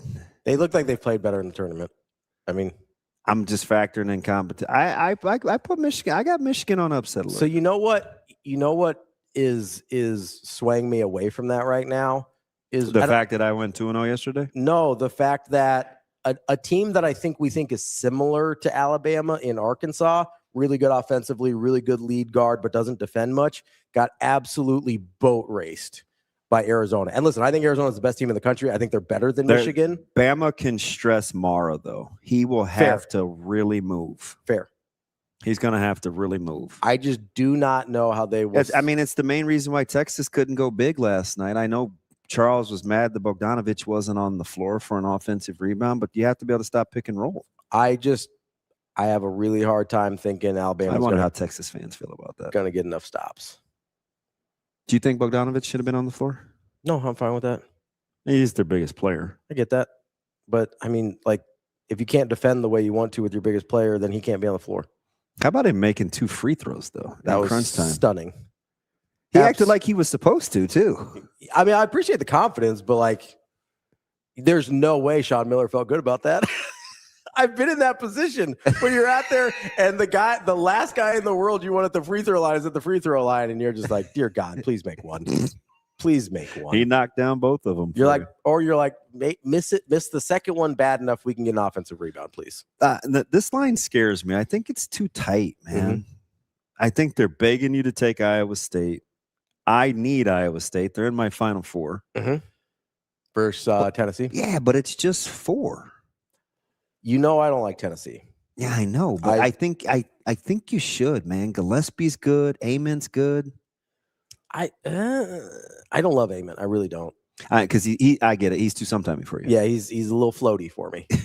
You know, he's floaty. Yeah, he just kind of flutters in and out of games. Like, oh, there he is. Oh, there he goes. You know, like you go stretches, forget he's on the floor, and it's like for a guy that talented, that probably shouldn't be the case. Yeah, I think I'm okay with Iowa State minus the 4 there. All right, so no upsets for you right now. No, I think I'm going chalky here. AJ, thoughts? If I had to guess, Michigan State would be the upset. Oh no, I said St. John's. St. John's. Yeah. So you're not in on my Bama. No, in the East, I think the East could have the upsets in that region. I don't think there's any more. I have actually plummeted in our Hurrdat Sports poll too. Have you? Where are you at now? I think I can't even find me unless I'm missing me. I'm at like 150 out of 300, basically. God, all these Arizona people. I think you're above at me. 53. I am. Yeah. Yeah, that's horrible. I look so good. 52, 53, somewhere around there. Yeah, Like third page. Shane, where are you at? 51. Oh, That's how he knows. that is how I know. Yeah, I was just gonna go out on a limb. I think you're like 53. You might be like 53 or something. Exactly that number. I don't know. Dang, I ain't even on there. I might be on the second page. That's tough. No, I'm 64. Man, so What a debacle. DC Husker 15 Yeah. is in the top 4,000 nationally. Wait, I got to see his. Can I pull up his? You can pull up his bracket. I've got it up right now. I think the entire group is really good, at least for the first 2 pages, because I'm sitting at like 94% and I'm way down at like 51. Yeah, I think the group did pretty well. Yeah, the group did outstanding. So he's got, man, I think the only game he missed in the East region so far was Ohio State over TCU in the entire East region. That's incredible. I think the only. I wonder how many brackets he did. I don't know. There's only one. There's only one. Oh, geez. The only game he missed in the West region was Wisconsin over High Point. Yep. And there's only 2 in the. So he missed. So he's missed 7 games total. He had Florida in the Final Four, so that was his big miss. And holy cow, did he not miss one in the South? He hasn't missed one in the Midwest. His Midwest region is perfect. So he's missed 1 in the East, 1 in the West, 0 in the Midwest. His 1 miss is Iowa. And that only puts him in the top 4,000. They're like, there were no perfect brackets after like day 2, and he's still only in the 4,000. He's got. Well, I think the problem is they also value like how far your Final Four teams go. So if you're missing one, and everybody else has their Final Four, I think that it bumps them up then. But that's other people could have missed more, but half their Final Four intact still. Right. Yeah, he's got Michigan State over. I'll be honest, if Michigan State wins the national title, he might win nationally because there's not that many Michigan State winners. Oh, there has to be more than we think, though. There's so many Michigan State fans. I know, but that have a bracket this good already? Oh, good point. Like, that's listen, I don't think Michigan State's going to win the national title, but if they do, like, he's going to be. And you're not interested in. He's going to be top 100 nationally. And thinking UConn wins tonight anyway, right? So one step closer. Yeah, I mean, I don't want UConn to win, but you think they will. I think they will. Yeah, okay. But I listen. I think that'll be a game. Like I'm willing to. Well, it's only 1.5. Yeah, I'm willing to entertain an upset there. But I think if I had to pick an upset, it would be St. John's over Duke. All right, my upset. I like St. John maybe, but I definitely have Michigan on upset watch. Okay, that is the one we disagree with the most. See if I can pull it yesterday. The don't forget, softball has UCLA, big series this weekend, and then baseball's got Indiana. Yeah, UCLA gets going tonight. I think that's at 7. I think so. Yeah, and baseball's tomorrow at 2. Yeah, good weekend for Husker sports. Yeah, nice and busy. Have a lot to do. You know, make a weekend of it. You can see the spring game, then hop on over and go watch Indiana. Yeah, to the Haymarket. Watch baseball. Make a little day of it. Then you have time to get home and watch the rest of the basketball games for the tournament. It's a good day. Let's get it. All right. That's DB. I'm Ravi. Lulla. Don't forget, on Monday, we'll record it on Monday at least, we will start our special Patreon game breakdowns. We'll have some analysis from the spring game, so make sure you check that out. It'll probably come out later in the week. Yes, we'll record it on Monday, but next week we'll have. Well, thanks for the heads up, AJ. we'll sometimes I produce. I feel like I got to ask the new boss. But make sure you sign up on Patreon. It's Hurrdat Sports Live VIP is what you can search for. I'll also tweet it out another time today so you can get signed up before the weekend. And if you were in there last night, you could have chatted with us on the Discord while we watch Nebraska men's basketball. We'll do that again tomorrow. During the spring game as well. Well, I will. DB will be working, obviously. So maybe. Well, he might have a little something to do. with your good friend Kyle. Oh yeah. So make sure you sign up to the Patreon. Well, and, we got the whole team now. Yeah. Oh yeah, everybody's there now. Yeah, unfortunately, Jess is back. Unfortunately, We'll have Cassidy. Just no Ben, right? In case KC. Yeah, just no Ben. So make sure you tune in to the Husker Radio Network call of the game tomorrow, and we will see you back on Monday. That's DB. I'm Ravi Lulla. Hurrdat Sports Live.